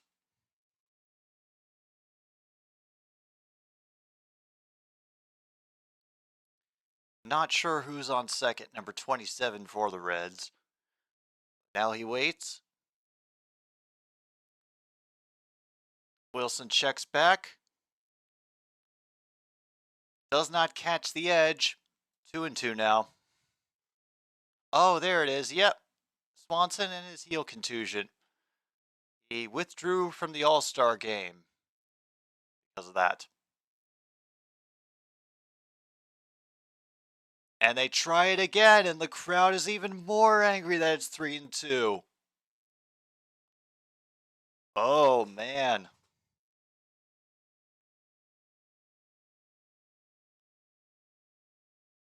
Oh, this crowd is about to get angry.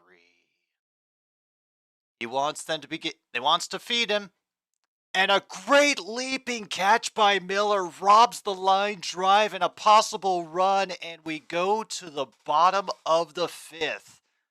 Nice job by the first baseman on that one. Ah.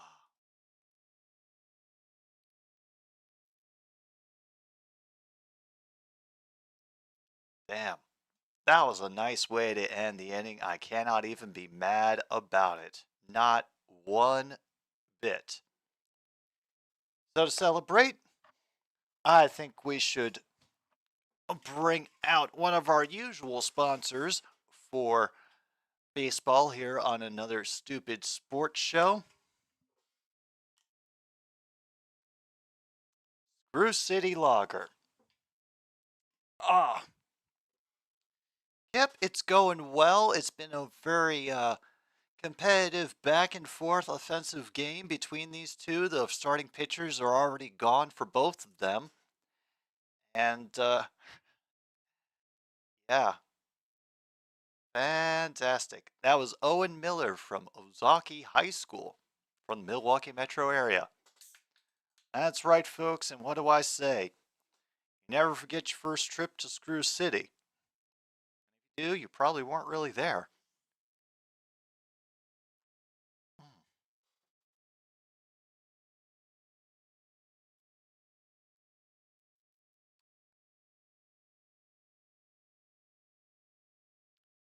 All right, so and y'all can tell me that I'm wrong and I should piss off if this is not the case. From what I've seen in this game so far, it seems like these two teams are evenly matched, and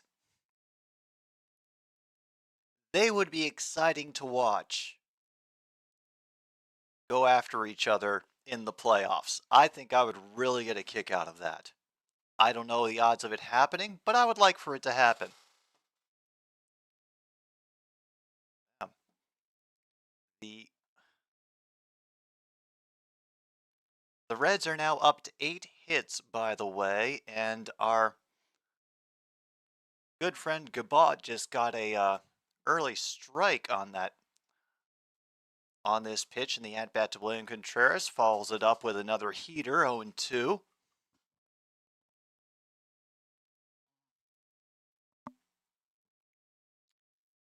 I'll see you when you get there, Kip, if you ever get there.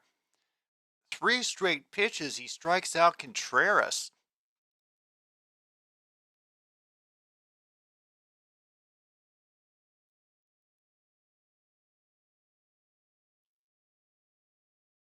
Yeah, well, I always the breaks are so irregular for baseball that I can't really treat them the same way that I treat the breaks in, all the other sports. I just end up just taking the time as I see fit, and I'll catch up if I need to. We're not that high budget yet. Adames, who's been getting some good action at the plate in this game, is able to get to a 2-0 count. Mm, the bridge isn't made of candy, I'm assuming, because although it's painted very nicely in some places, I haven't seen anybody dare take a bite out of it. And the rainbow would be weather permitting, and assuming that nothing has been dumped in the Rock River lately.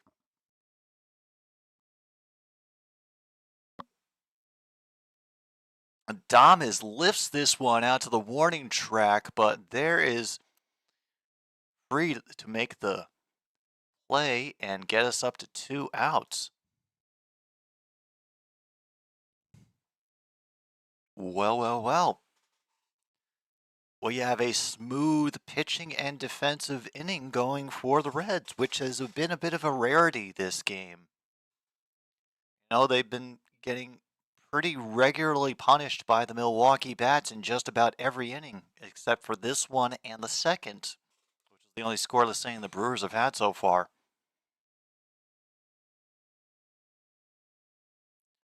Here's Owen Miller. That dude who had that great grab of the line drive. And that one is just against the net, hits the net first, can't claim the foul ball. Officially 0-1.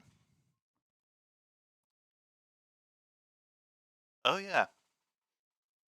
Now seriously, Kip, if you ever do end up in Screw City, let me know. 0-2 is the count now to Miller.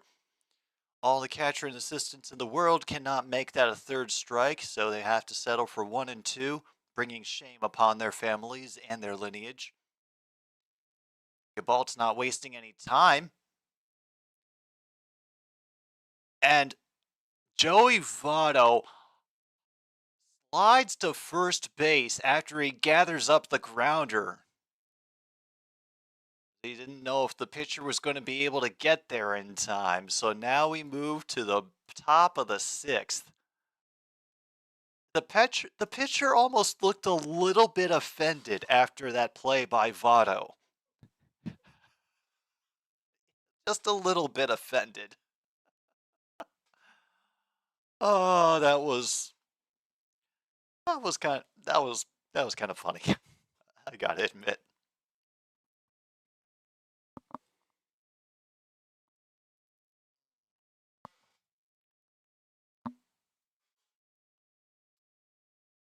Oh.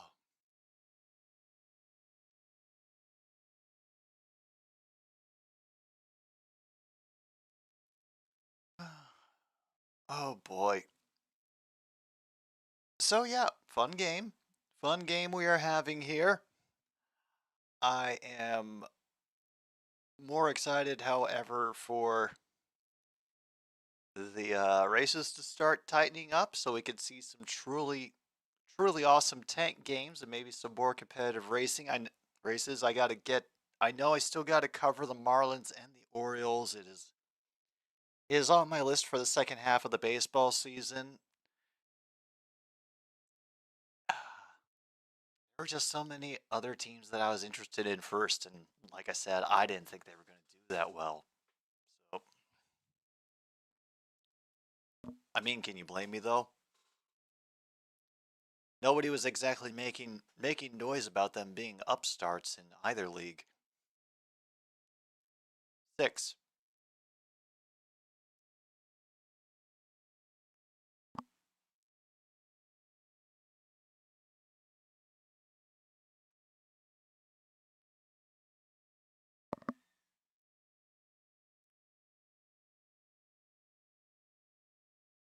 And I'm not sure if it is getting picked up on the microphone, but I do have the windows open today, so there may be the sounds of shrieking children coming in. I'm pretty sure nothing terrible is happening, at least so far as I can tell. Fantastic hit by Steer, forces the second baseman to adjust, but he's able to make the throw for the first out in the top of the sixth.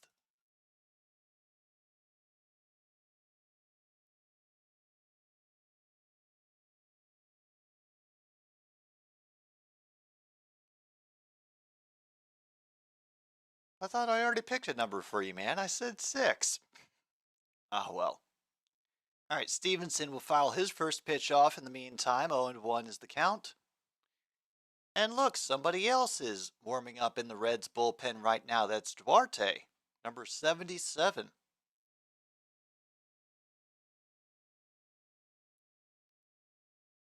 Oh, this one gets lifted. Will they get to it in time?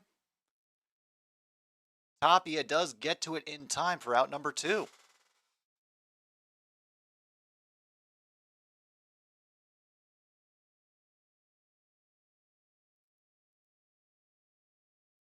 Okay, the Orioles have officially won, and they're 18 over 500.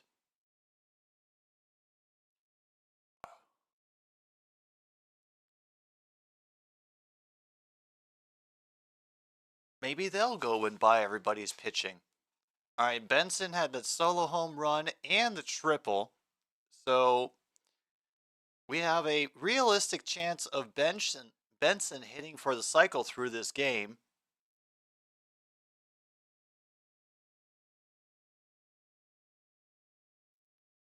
What can you do, Benson? Gets the catcher's assistance on that pitch. Count is now up to 2-1. All right, so we've got 5, then 6. We'll see where this is going. 2-1 pitch. It gets skied. Lifted to Tapia. Doesn't lose track of it. Able to find it, make it a 1-2-3 inning. Reds do nothing.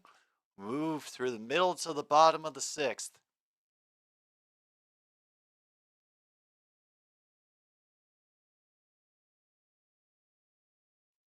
Hooray!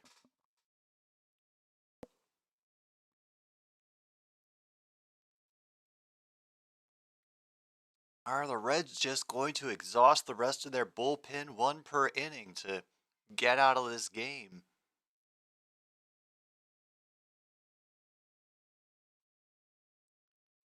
We will see. We will see. Actually, let's see the other scores that are okay. Now the Nationals and Rangers are delayed. After the Nationals have the lead 8-0, Giants currently beating the Rockies 3-2, bottom of the 4th. There's all those official results, including 6-2 win of Baltimore over Minnesota. Red Sox beating the Athletics 9-1 in the top of the 6th. Ugh. Pirates leading the Diamondbacks 1-0 in the top of the 8th. So, yeah. Who needs logic anymore? Guardians over the Royals 3-0. Good for them. Can't be bad. Marlins just ahead of the Phillies 4-3 at the bottom of the 6th.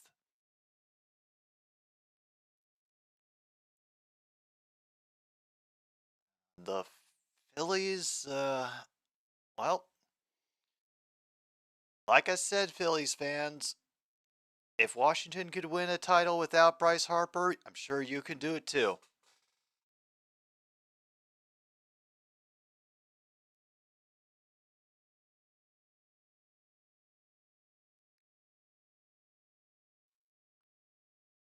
Oh,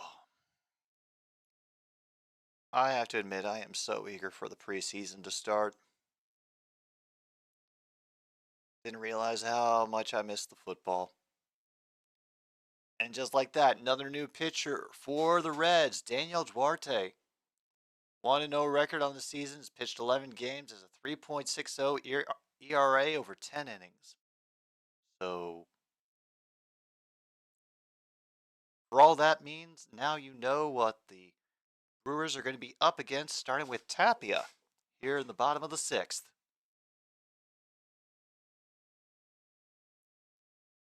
Fouls it away. Oh yeah. Yeah, we've deprived ourselves of long enough. After fouling it away, Tapia gets 0-1. Big swing on that heater down the middle, 0-2 now. And Peguero is warming up in the Milwaukee bullpen.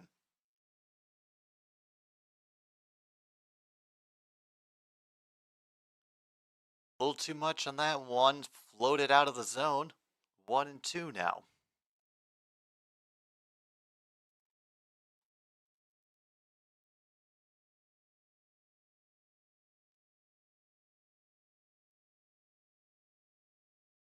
Yeah, is there I don't know if it's been announced, and this shows how much I've been paying attention. Do we know who's going to be Hard Knocks this season? Have they decided that yet? I gotta admit, Sorgi, I don't remember many thunderstorms living in Philly. But the couple that did show up, oh, they caught us off guard. Have another ground out, by the way.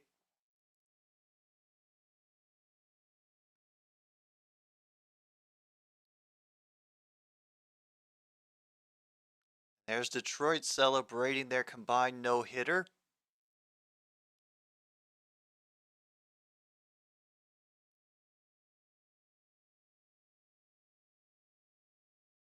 Perkins takes the first strike looking.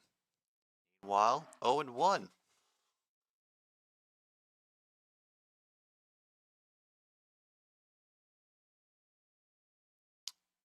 That one rising in the zone. Perkins fouls it away down the first base line. 0-2.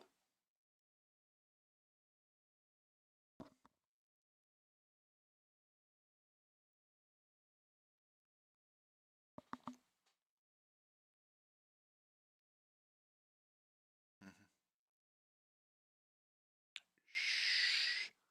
We won't tell him. Tries to get him to chase low. He did not. He gets cleared by the third base umpire. 1-2 now. Count to Perkins, who is 0-2 on the day.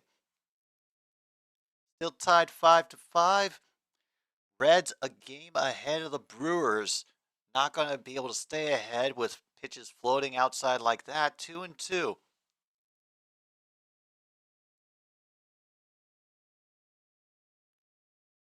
Duarte not wasting very much time.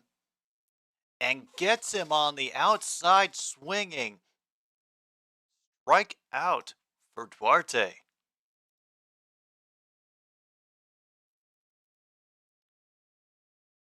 I don't know. I don't know, Corn Man. I wish they would either just stop screwing around with the team and the fan base, or circulate the London trips through more clubs, you know?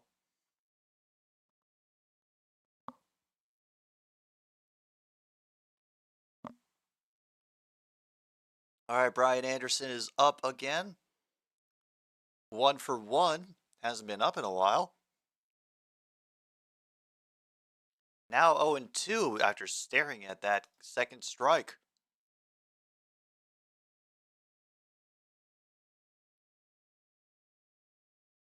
Yeah, that's another idea. Stop sending games over here. And he hits it into the gap in the right side. Base hit for Anderson.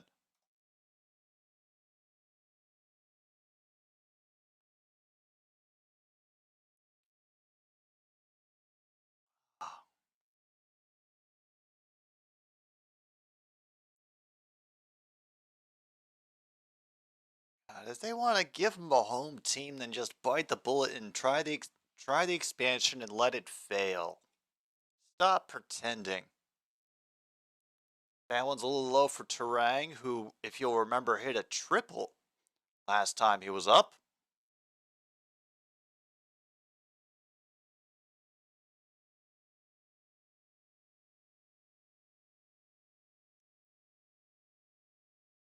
Stares at the first called strike. Yeah, RBI triple. And they're going on and on about who should buy, who should sell at the deadline. I'm not paying any bit of attention into it. Everyone over here who enjoys the sport already has the team. Yep. Something that you end up kind of leaning into one way or another. Called strike 1 and 2. A little too quick, a little too down, a little inside. 2 and 2 now to Terang.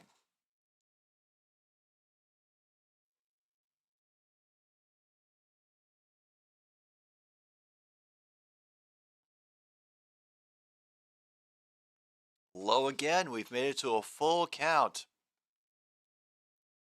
We are at 2 outs, thankfully, so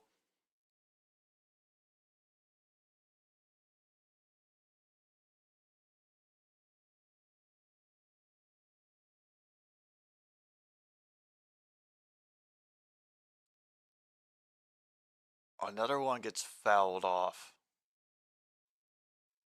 Not sending games over to Luke is an infinitely better idea than a full-on European division. Yeah, well, they want that money. They're gonna get it. $6 tickets. Nice.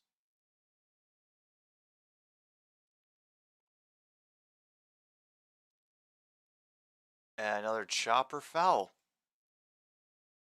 Anderson was running, and he has to run right back.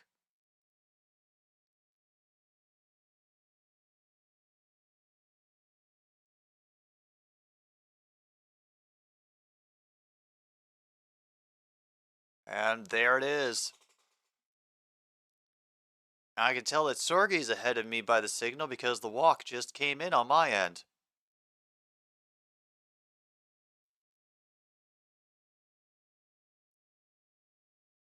And we've got people going in the bullpen again. This is Sims now warming up for the Reds. Yeah, I remember him saying he wanted a full European division last year. You know? Want.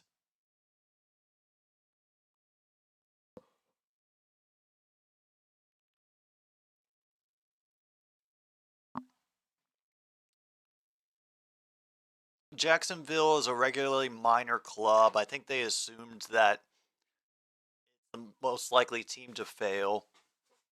You know, smaller market, not a lot of history of success.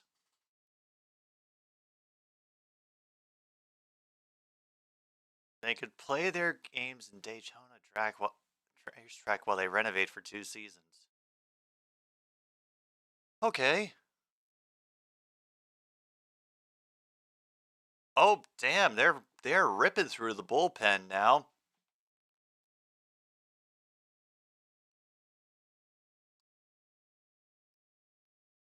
And Sims is now going to be coming in for a pitching change. We will take a small pause for the cause, and we will return for more of this nonsense here on another stupid sports show.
late, and the funny thing is I'm not tired. It's getting long. It's getting long. It's getting long, and the funny thing is on fire. I'm running off. I'm running off. I'm running off the track, splitting in two. You made me wait. You made me wait. You made me wait. Back me into blue.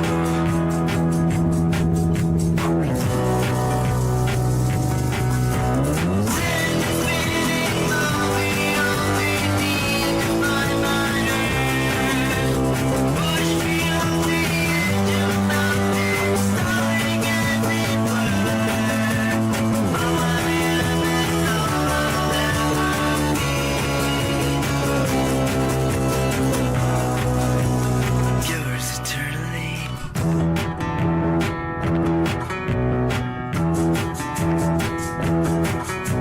It's all the same. It's all the same. It's all the same. And the funny thing is I'm not tired. It's all the song.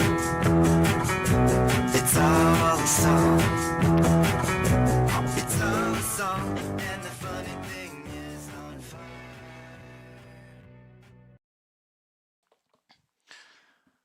I would also look at it like this as well, John. I know that it seems like the numbers are there. You're correct that there are 60,000 seats. They have 5 stadiums with 60,000 seats. But that's the thing. London also has they've got their own sports going on, as do the rest of England. You know, like as much as there are people who appreciate, you know, the American gridiron football style, the NFL, you know, pick their favorite teams and cheer for them. You know, I would feel the same way if the Premier League said, we want to instead of letting another team rise up through the relegation process, we're just going to get an expansion team and put it in New York City. That's what I feel like in regards to this possible NFL expansion to London. It would feel like the Premier League of soccer putting an automatic expansion team up for New York City into their competition.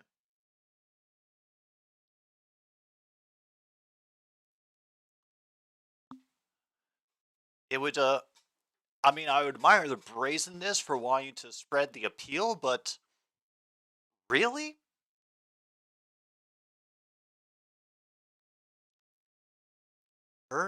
Burnley Football Club, JJ Watt's team, does he just root for them or is he a part owner? Is it that kind of situation? All right, Figueroa is now on, pitching for the Brewers. Got an opening strike against Friedel and gets strike number 2 with a 97-mile-per-hour heater. He just got promoted to the EPL and he and his wife got bought into them. Oh, just joined ownership recently. All right, Cordman. Safe travels. That one's like cut right up the middle, perfectly into the gap. Weimer will grab it for single. Keep him from going closer to second, just under the glove of the pitcher. Damn. Just out of reach. All right. Logan, I hope you've been doing okay out there. I know it's a little bit nerve-wracking for to watch your Brewers have to compete this fiercely. It's never easy when your team is in a tight game like this. England's greatest ever bowler is also a Burnley fan. And that one gets chopped out to right field. Another base hit. They forced to throw it in quickly to hold the runner at second, however, and now we're up to first and second with no outs. Okay, was I thought they had at least gotten one. Honestly, I think that's how it's been with the Reds this game. They haven't been able to do much until they've gotten to two outs. And this is the first time I think in a while this game where they've been able to get some advancement on the bases with no outs. Oh, Burnley destroyed it in the championship. They earned the promotion back to the Premier League. Cool. Hey, quick question about the promotion and relegation. Does that happen every year, or is it every 2 years, or when does the schedule on that come about?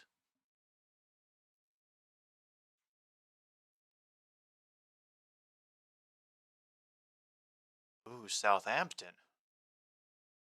I didn't know. Every year. Damn. That that sounds rough. Super rough.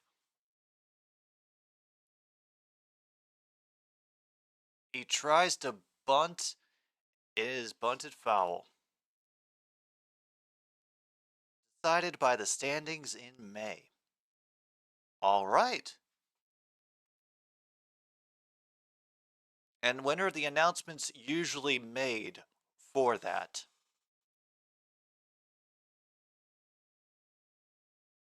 All right, we have some good fielding there. Is able to step forward, get the first and second.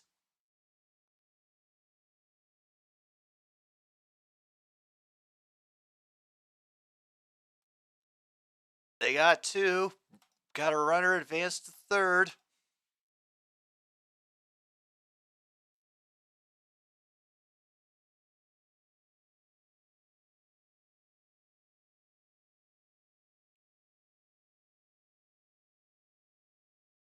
Yeah, no, great job by Turang of hustling to second base to complete the play on his own. 98 miles per hour to Ellie De La Cruz. Yeah, that's a strike.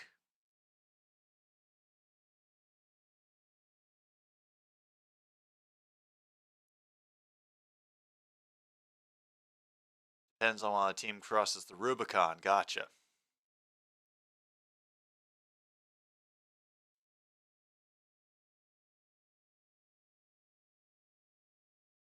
MLS needs promotion? Maybe someday.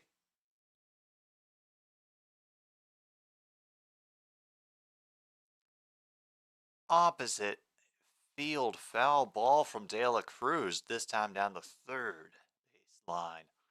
Bottom three teams in Premiership get relegated. Top two get promoted, with third, sixth playing a mini tournament. Okay. All right. I think, hey, remind me when that's coming up, as this one will make it to the grass past the charging shortstop. The Reds score from third, 6-5 lead off the single from De La Cruz. Sometimes you don't need the home run, you just need the single.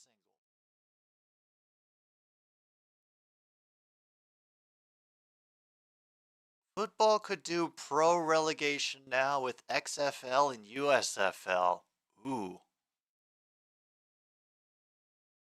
Winner of the mini tournament, funnily enough called playoffs, is promoted too. Ah. That's pretty cool actually. Yeah, remind me uh remind me anybody when those come up, cuz I feel like those would be fun to watch.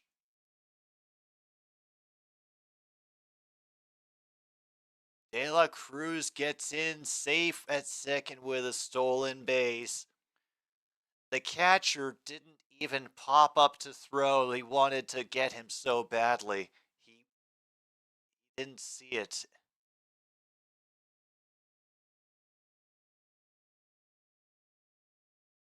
Big swing from Fraley. And now the Reds have the most stolen bases in the National League this season with 108.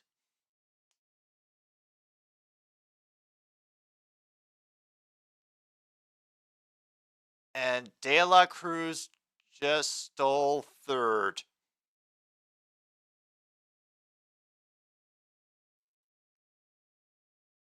And now he's just stolen home. De La Cruz just stole home. De La Cruz just stole home. De La Cruz just stole home.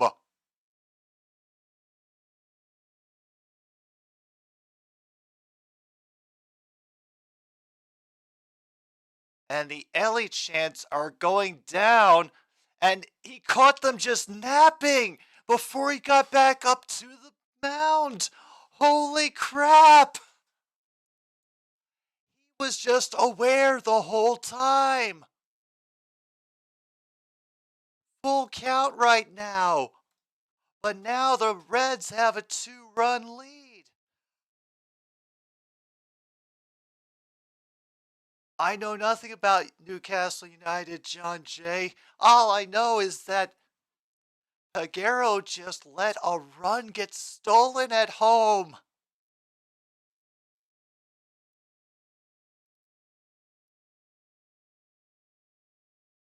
Oh my God. That one's going in all the highlights in all of the sports shows tonight. 3 straight stolen bases by De La Cruz to get around from a single. Holy crap. North American refs go Sunderland.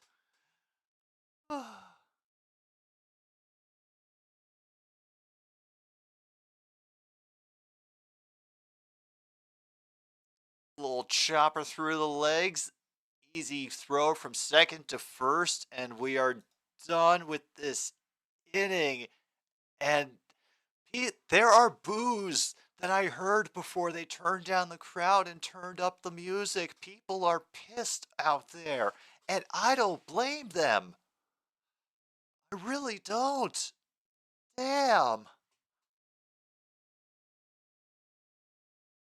Like, it just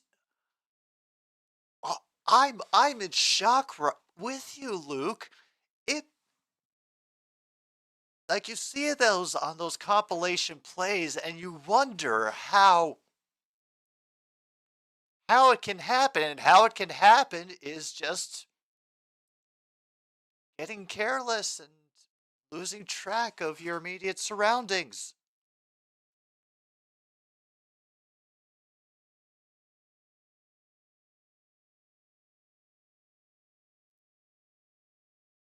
Oh my goodness.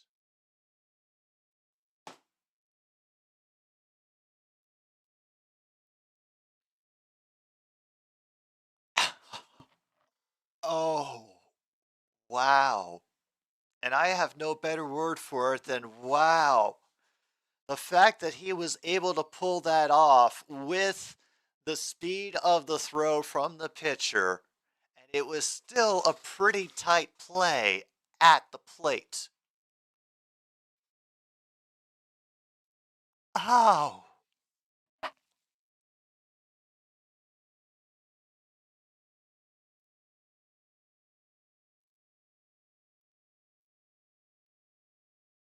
I am so glad they put this game on in the area for me today. I am so glad I watched.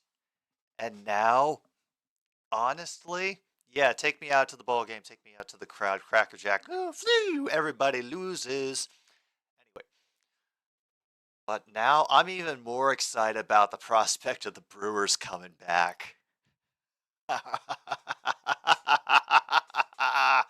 Contreras currently has an 0-1 count.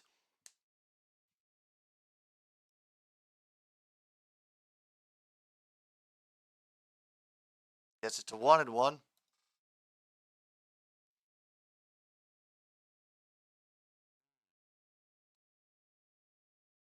Milwaukee getting a USL team. I'd go for the I'd cheer for the Loggers. I'd cheer for the Loggers, man. Heck, my show is sponsored by a logger.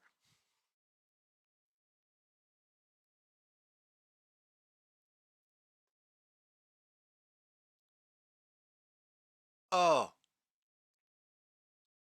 I got you, Luke. See, this is why we do these things sometimes. He just had the knowledge of the rules, and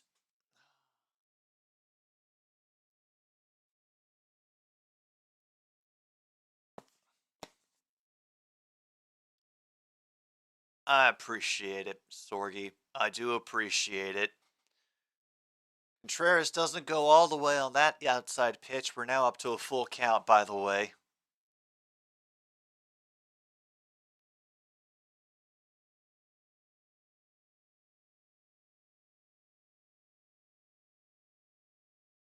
But then he gets him swinging, Sims does, for a first strikeout of the game and the first out of this bottom of the seventh.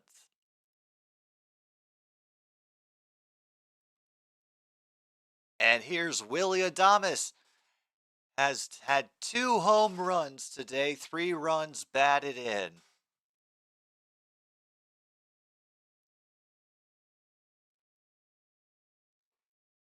And that is a score. I don't know how fast that was, but it looked like it had some heat on it going in there. 0-1 to Adames.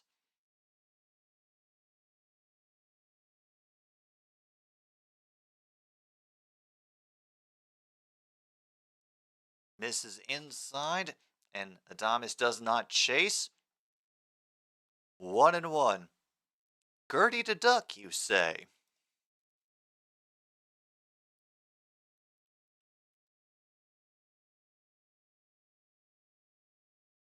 It's fouled away by Adames, and now 1-2.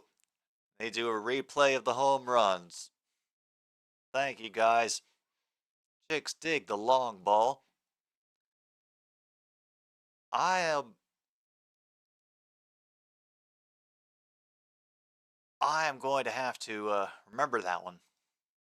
Thank you, Sorgi. I appreciate it. Lucas Sims with the 1-2. A little bit low in the zone. Now at 2-2.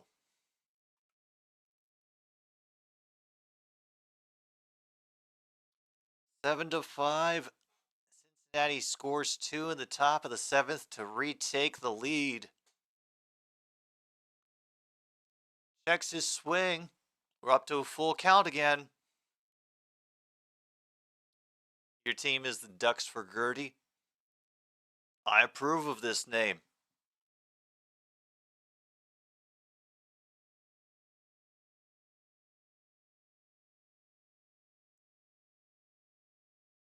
That grounder goes foul.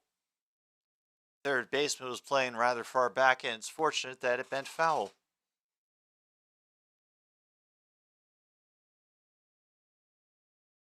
On the Wisconsin Avenue, near the Wisconsin Avenue Bridge.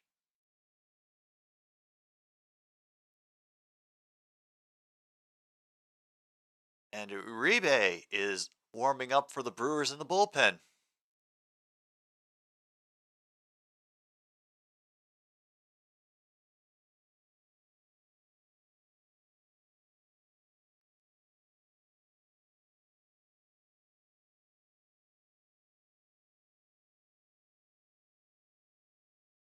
And he strikes him out. Oh, man. 2 outs, 2 on both of them on strikes. Ow. Damn. People kept going going to watch the hatching of the ducks. I don't blame them. I don't blame them. Catches them with a slow creeper. Back to strike one. Gets him chasing it for strike two. That one was just woo. This is like one of my terrible golf swings.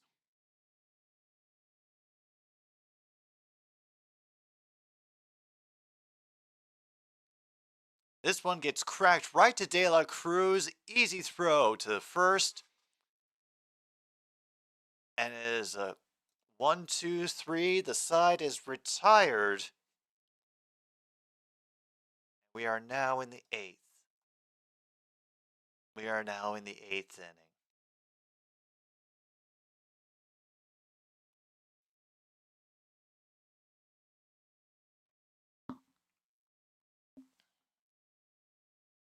I don't think it's over. I don't think it's over, man.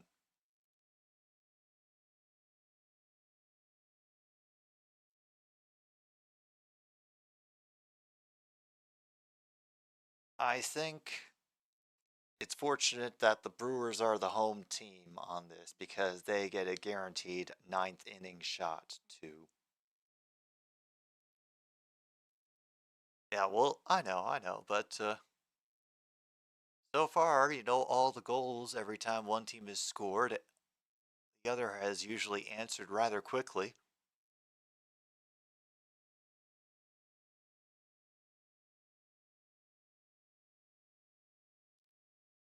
I'll have to make a note to drop by and see that the next time that I happen to be in Milwaukee, for whatever reason that may be.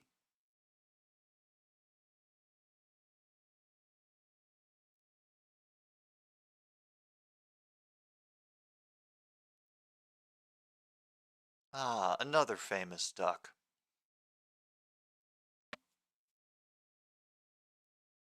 Wonderful. We need more stories like those, honestly.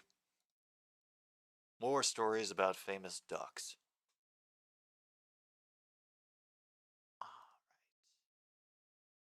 I got everything else set up. That's all in its correct place. Well, it's the same. It's the same duck. It that appears on stream as appears in Power of Duck, and the duck's name is Alice. So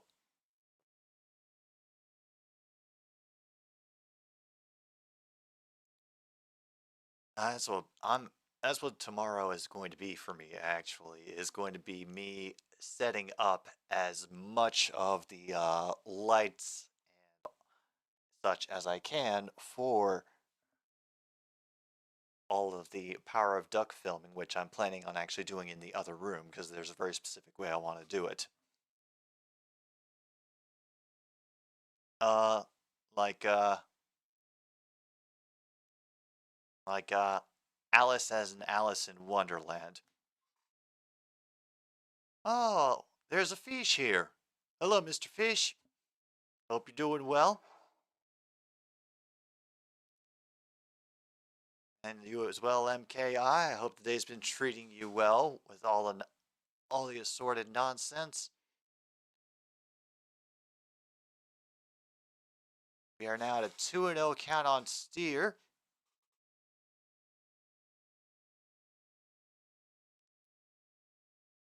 This one will get chopped foul.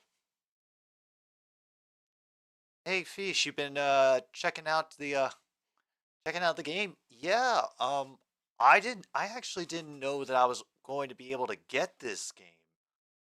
And then suddenly it popped up in the schedule. I think it might have been a last minute ad because they realized lots of eyes for something like this. Off this 99-mile-per-hour pitch, we get a popped out of left field foul line that is easily caught for out number one here in the top of the eighth.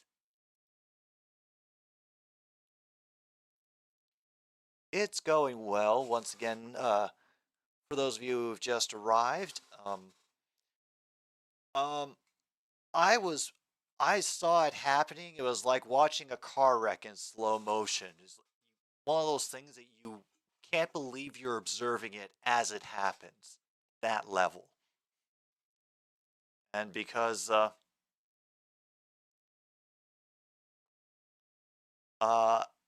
yeah, we got a few Brewers fans in this chat. People were not very happy. MKI, Ellie De La Cruz stole home. And this was right after he stole third and stole second. So the pitcher was on in the inning beforehand, took his time getting back up to the top of the mound, and De La Cruz knew the rules, and he just took off. Got figured out real quick, and the play was decently close at the plate, but damn.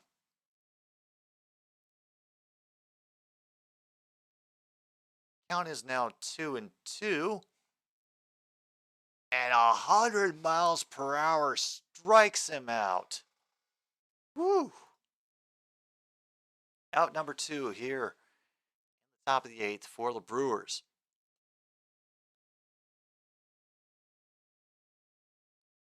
Oh yeah, and he's doing it again.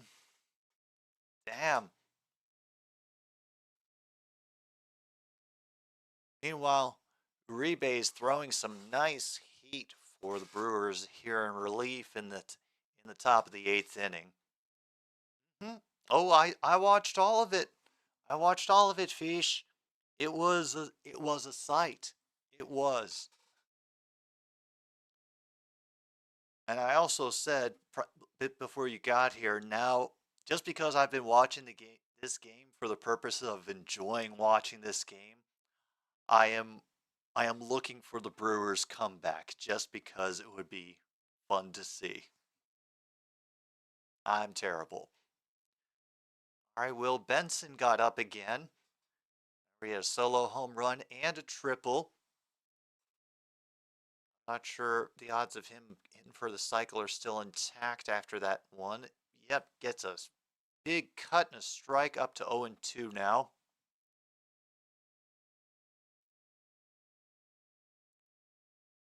Yeah, sorry. I'm an agent of chaos when it comes to these things.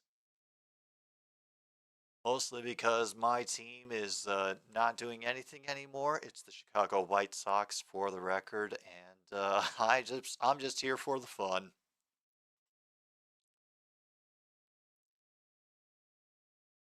All right, Uribe has to wait as timeout is taken for the 0-2 pitch to be delivered.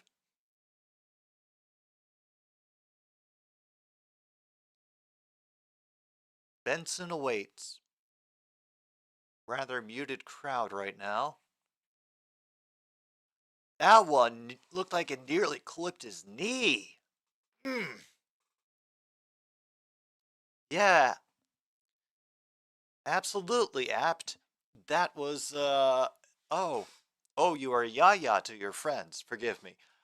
Yeah, that is rare to pull off in the majors.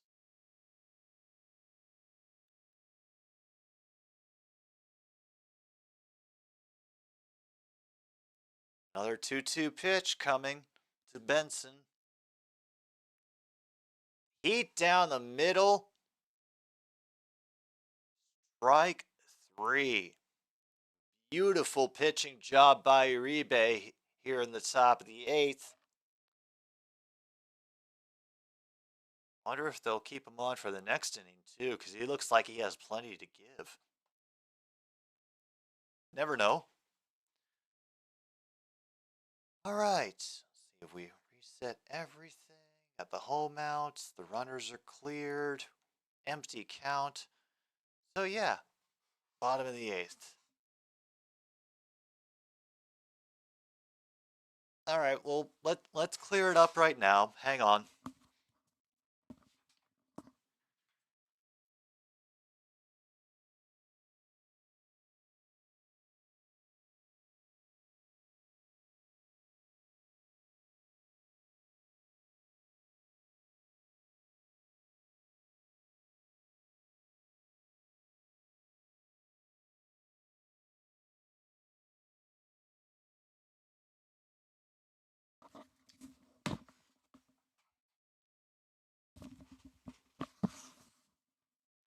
Alright.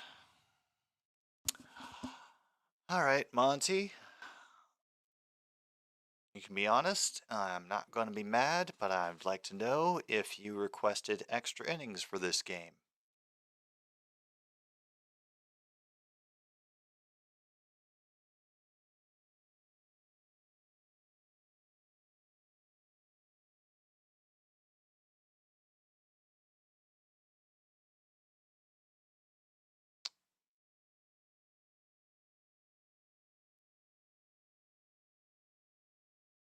Oh, you just request head scritches. Gotcha. Yes, a cat.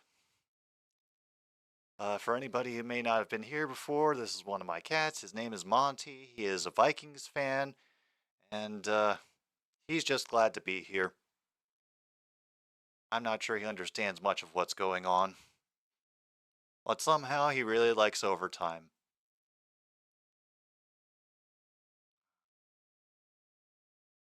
And during the miraculous run of the Florida Panthers to get to the Stanley Cup this year, I ended up making him the unofficial symbol of the Panthers Cup run, and then they ended up going into several awful overtime games that I got to broadcast because I lost a bet. And extra innings. Yes, he loves those too. Is this another new pitcher now for... Yep, another new pitcher in for the Reds. Tapia's back up to bat for the Brewers. Where are we at? Oh, we've gotten to... Sorry, not 2-0. 0-2 count. Oh, I think I occasionally still have nightmares of that game. Or at least for the streaming of that game.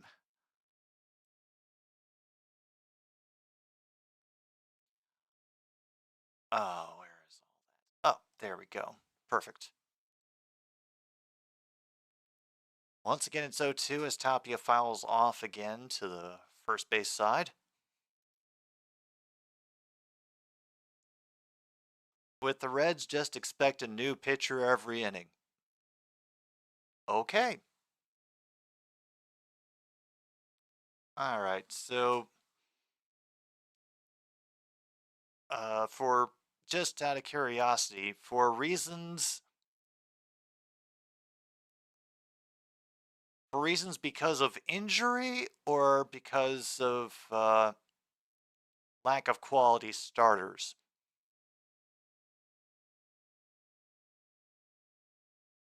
What is up with that? Final after 10 in Phoenix, Diamondbacks pull out the win against the Drunken Sailors. Chopper the opposite way, forces the third baseman too far to get it, pulls the single.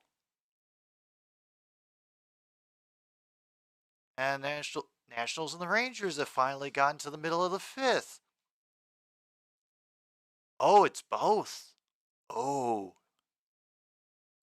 Okay. All right. Well, yeah, this is that's going to be a trouble. I remember a number of teams who were able to make deep runs, but then lack of quality starters and injuries in the bullpen demolished them. Ooh. Well, Stephanie Lynn, I hope you enjoy it. You missed the prime of it, which was when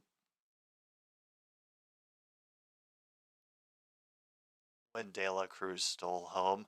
But yeah.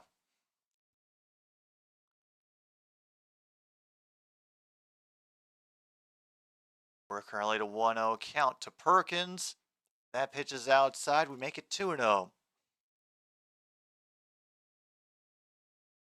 Let me just real quick.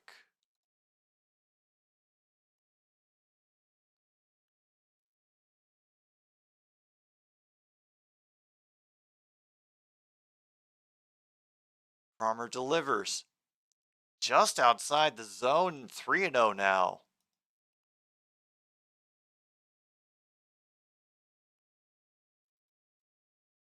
Oh boy.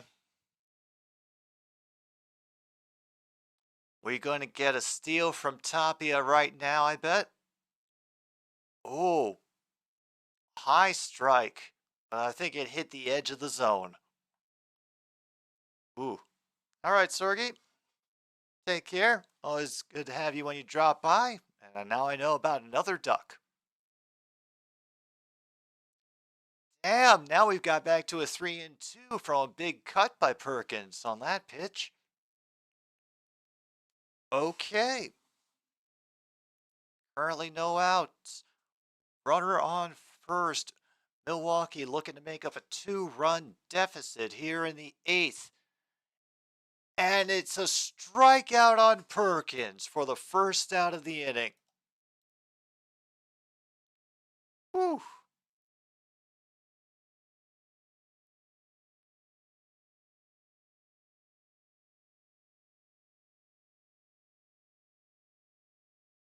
Wow, just a 95 mile per hour went in and out.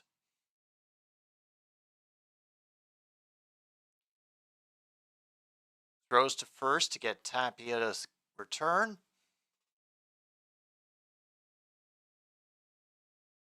And Brian Anderson, who is 2 for 2 today with a walk and 2 singles, has scored a run. Fouls that one well into the stands. 0-1.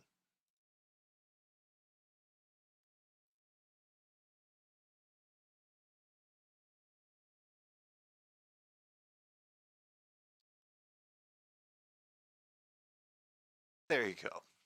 That's better. 0-1 pitch is high inside. He did not go around, so 1-1 now.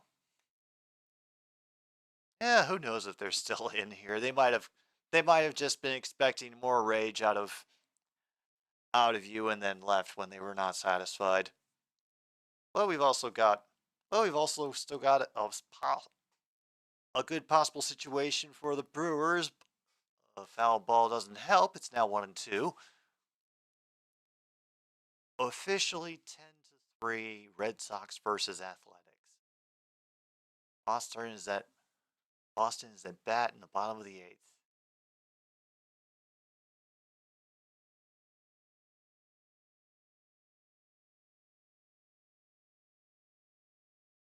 Yes, it is open, and there are shadows.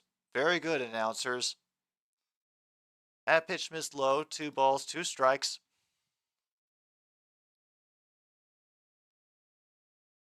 Just so you know, folks, when I mention these things that the announcers are talking about, they don't make much more sense in context when they do out of context. In case you were worried, lines out right to the right fielder, is able to hold the runner at first, forgive me, and now we have out number 2. Ooh.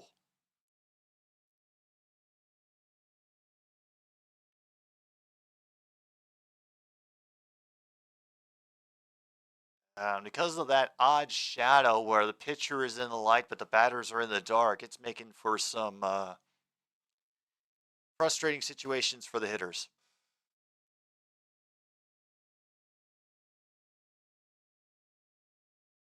All right, congratulations on getting home, and hopefully you'll be able to relax and enjoy the rest of your day.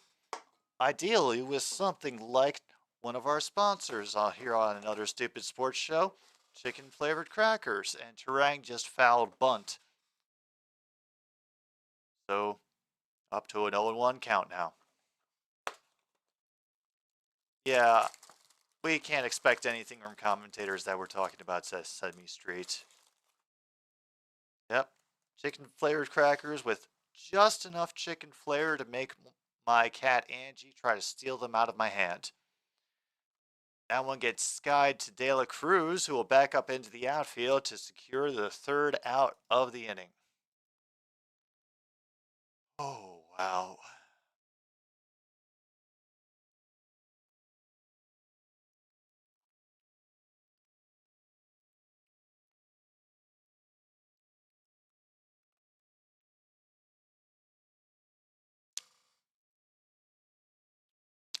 honestly, if I had to guess, I'd think these commentators are a little high. Because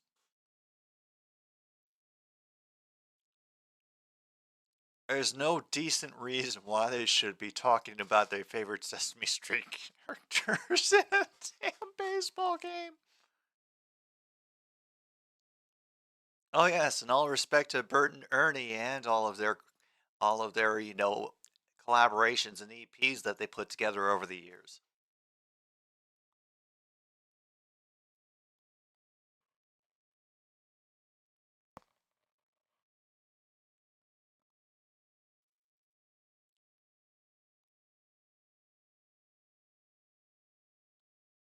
Yeah, I've come to expect that um at a certain point there's going to be something said by the commentators that will make me lose any sense of seriousness that I had. Um I do remember watching the Ashes and hearing the announcer say, "First hour's up, time for a drink," and laughing my ass off because of it. Uh, Sesame Street had a team. What would the lineup look like?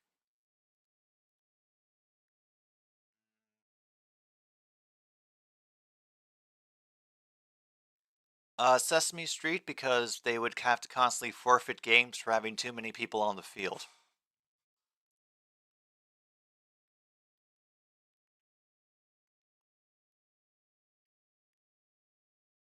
Mm-hmm. Yeah, they got us. They got us all of the updates on that. They were very insistent that we know about it on the FS1 ticker, Mr. MKI. And yeah, good for the Tigers. All right, Friedel's up again. 1 for 4 today, singled in the seventh and scored a run. Up to 1-1 count now.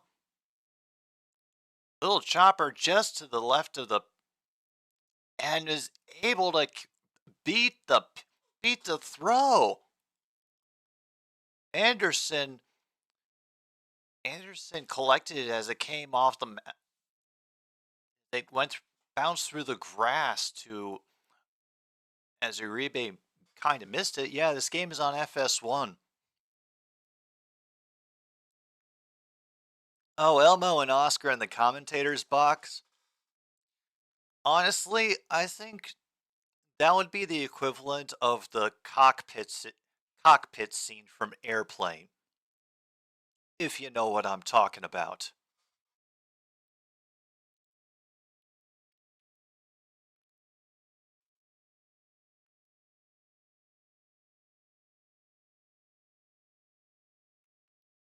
And oh my god, a balk has been called.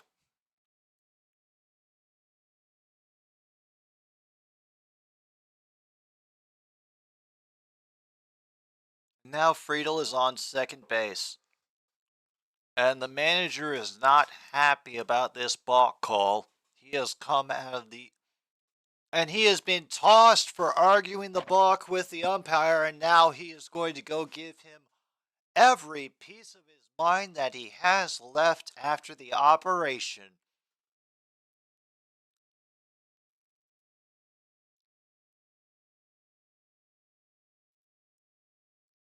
And he's doubly pissed because he walked away and he still got thrown out.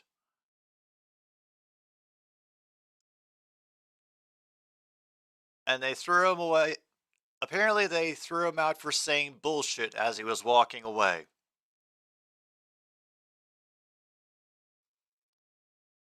Oh, yeah, those are still reading their, from when we last did baseball and things went into the, extra innings.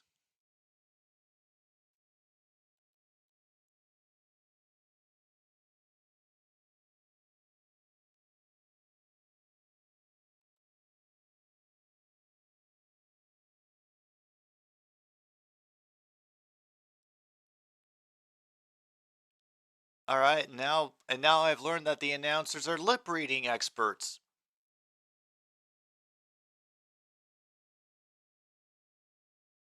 That is, I'm not sure if it was. Yeah, they didn't consider that pause set enough to get the pitch to be a pitcher.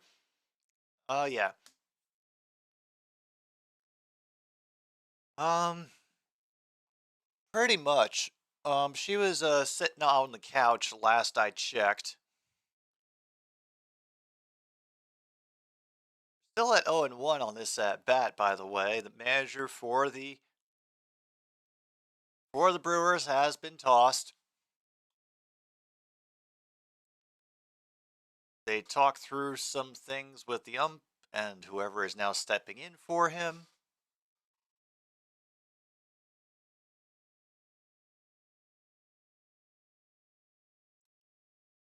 Uribe's just Uribe's got a good attitude about it. He just got a smile on his face like, such is life's rich pageant.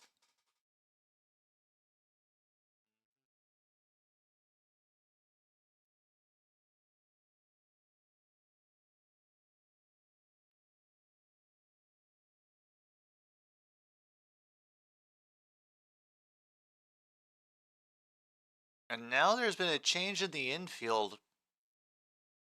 Monasterio is in it at second base.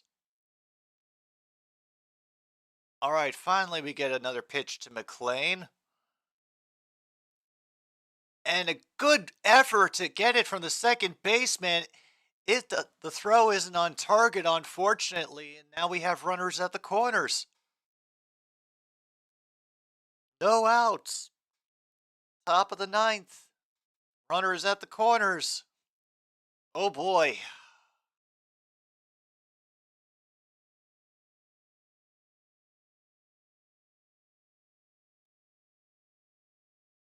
Man, I hate being right sometimes. I really hate being right sometimes. But thought this is going to be a game to watch. A easy loft that gets skied, and the throw is not in time. Get Friedel in. He tagged up and got the 8th run for the Reds.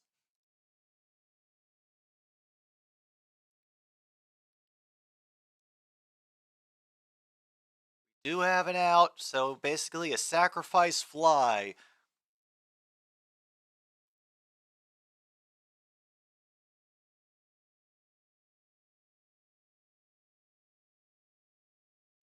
And look who is up, Ellie De La Cruz. Yep.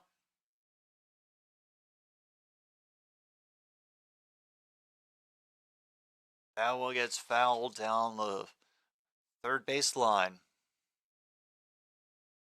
Ellie is up.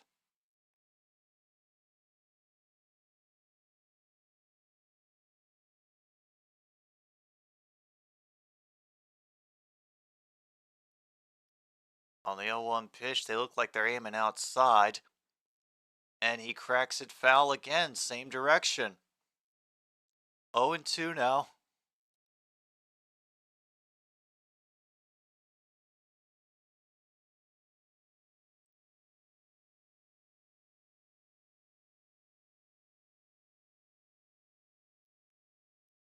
Okay, that is apparently only the 14th time that someone has stolen all 3 bases in one inning. And the first time was by a Reds player back in 1911. Another foul. Runner goes back to first. What do you think, Alice?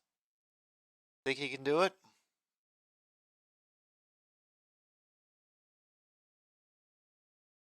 We'll keep our fingers crossed. Still at 1 out for the Reds here in the top of the 9th. Delivery from Uribe.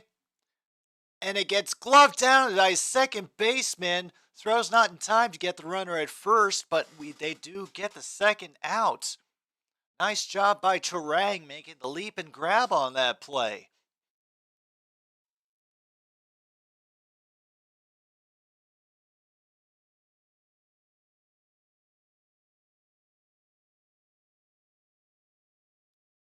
praise the virtues of his athleticism anyway, you twerp. That was a great leap by Terang to catch that. You don't need to mention De La Cruz for shit that does not involve him. Yeah, he hit the ball, but the great play was... Oh, oh my goodness. People are ridiculous. Absolutely ridiculous. I don't want to know count right now for Fraley. And will be skied away into the stands. 1-1.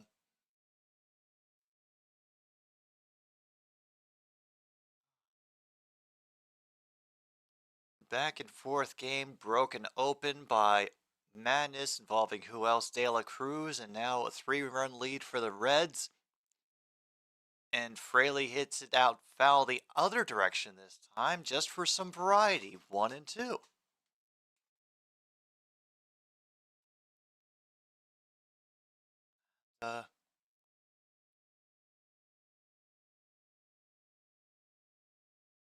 27 pitches for Uribe over these 2 innings he's been in relief. Before the clock expires, Fraley gets it into right field, and it's a pop fly that ends the top of the ninth.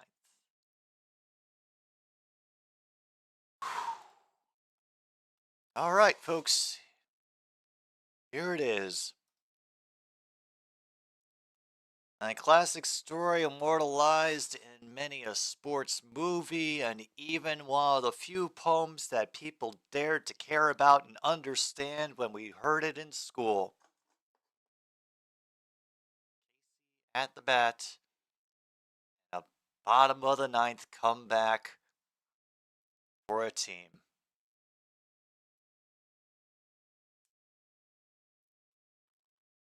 Can it happen? Can the Brewers pull it off?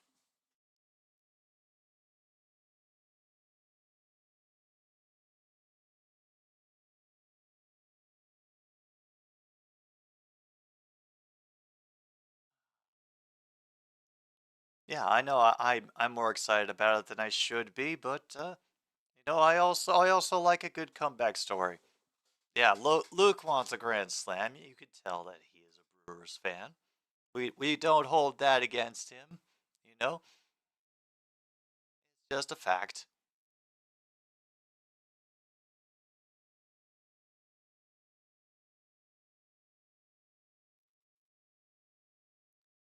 Oh man. So yeah, I think I will definitely go live for some of the semifinal at this point, and the finals for the CONCACAF Gold Cup. That's definitely something that we can check on the list next week. I'm not sure when baseball is coming back, so next week might be a little bit lean, but I'm sure we can figure something out. Oh, MKI, don't put such thoughts into the world, man. Hello, Tyler.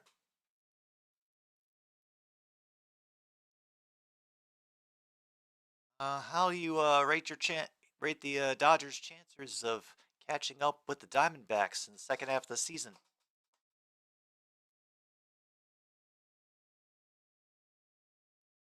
He lives up there?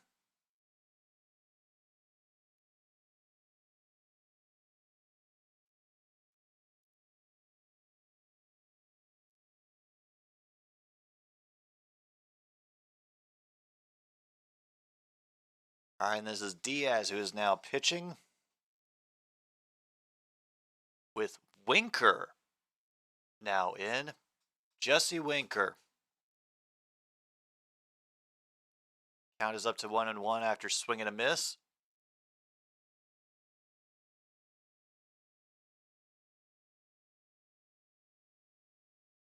We have a called strike. 1-2 now.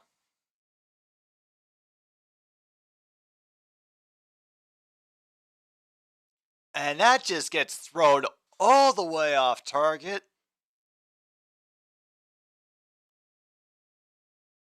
And the crowd loves it. They want more. 2-2. Nope, we never do. We never know. And it's another one that's kind of outside.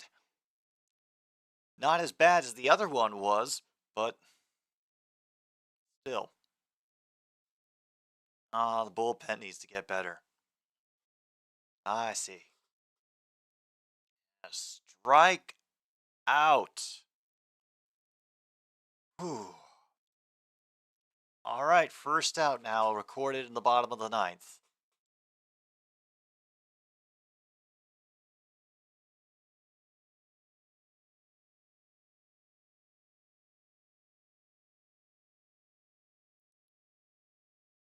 Who is up now? Oh, Yelich, who lets a strike get called on lower outside part of the zone.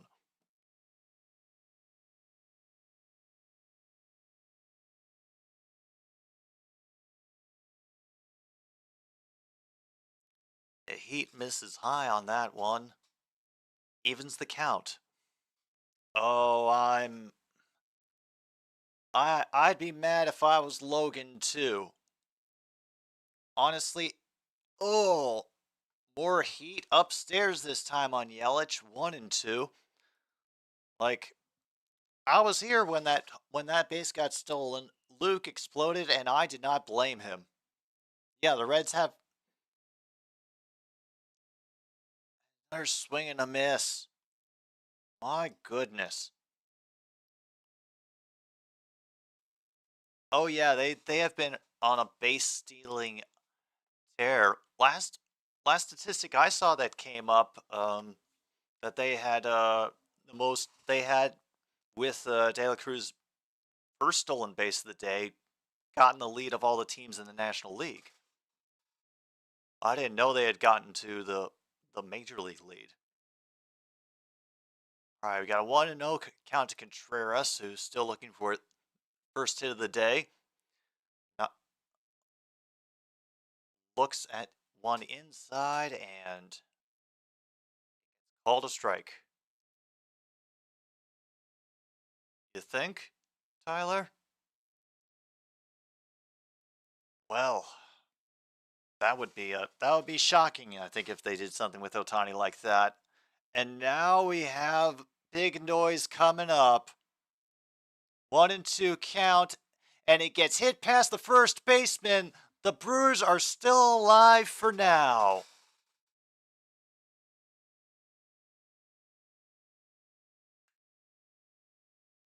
Contreras gets his first hit of the game after struggling at bat all day. Yep. We've got at least one more at bat to get through, everybody. And a big cut on Adames from that 95-mile-per-hour fastball. 0-1.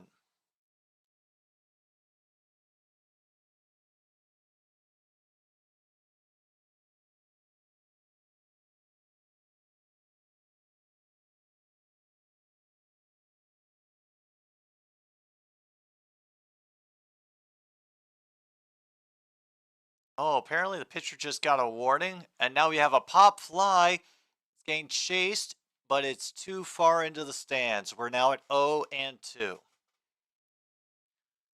right, now Adames has also had 2 home runs in this game, so we know he can do damage. Yeah.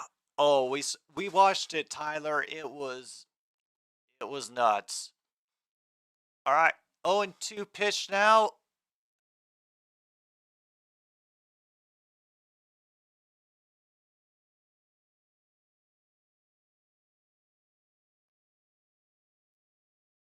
Okay, we had a pitch clock violation. It's now 1-2.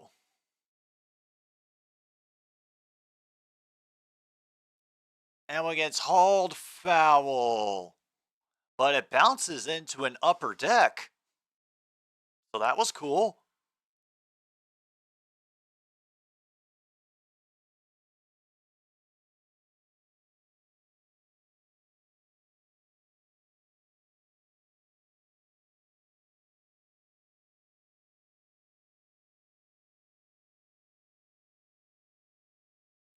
A little bit too low from Diaz is even the count now. 2 balls, 2 strikes. 2 outs, bottom of the 9th, runner on first. Milwaukee down by 3. Adames has played a big part in the offense today. Can he continue? Here's the 2-2. Cut to the shortstop, and they will just easy throw to second base for the out. Oh. They're not sure if it's they're not sure if it's oh,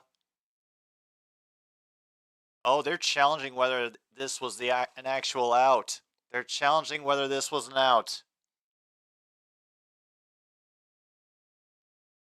I think that's going to be very close, actually.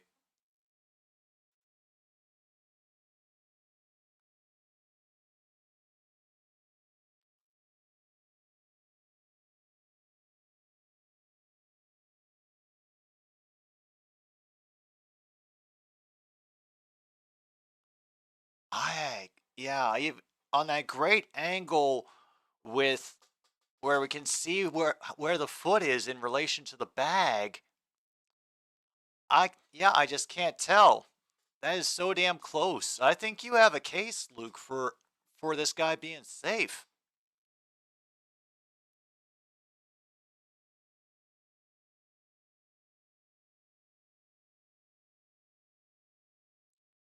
All right, thank you everybody for your patience while we wait for this review to go through. As stands, it's going to be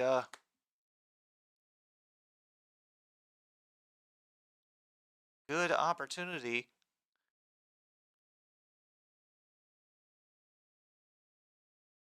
Call stands. Ball game is over.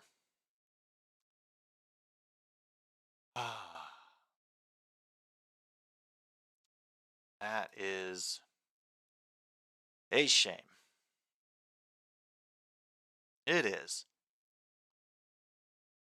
Well, like they said, tomorrow will be the rubber match for this series. And GG's, this was just the kind of game I was hoping and more between these two teams. I am so glad that I watched. I'm glad so many people tuned in for this, even if I wasn't exactly saying, cheering things for your team the whole time. I was just enjoying the game. 13 hits for the Reds, 9 for the Brewers. The win will go to Sims, I think, and the loss will go to Diaz. And that will do it for this broadcast of another Stupid Sports Show. Thank you so much, everybody, for tuning in. I will let you know what my next sports broadcast will be when my schedule goes up on Tuesday or Wednesday next week, but I'll be back for another stupid streaming show on Monday night. Still taking requests for that, by the way. You can get them into the request in the community thread. Thank you very much for being here. Good night, Milwaukee, wherever you are.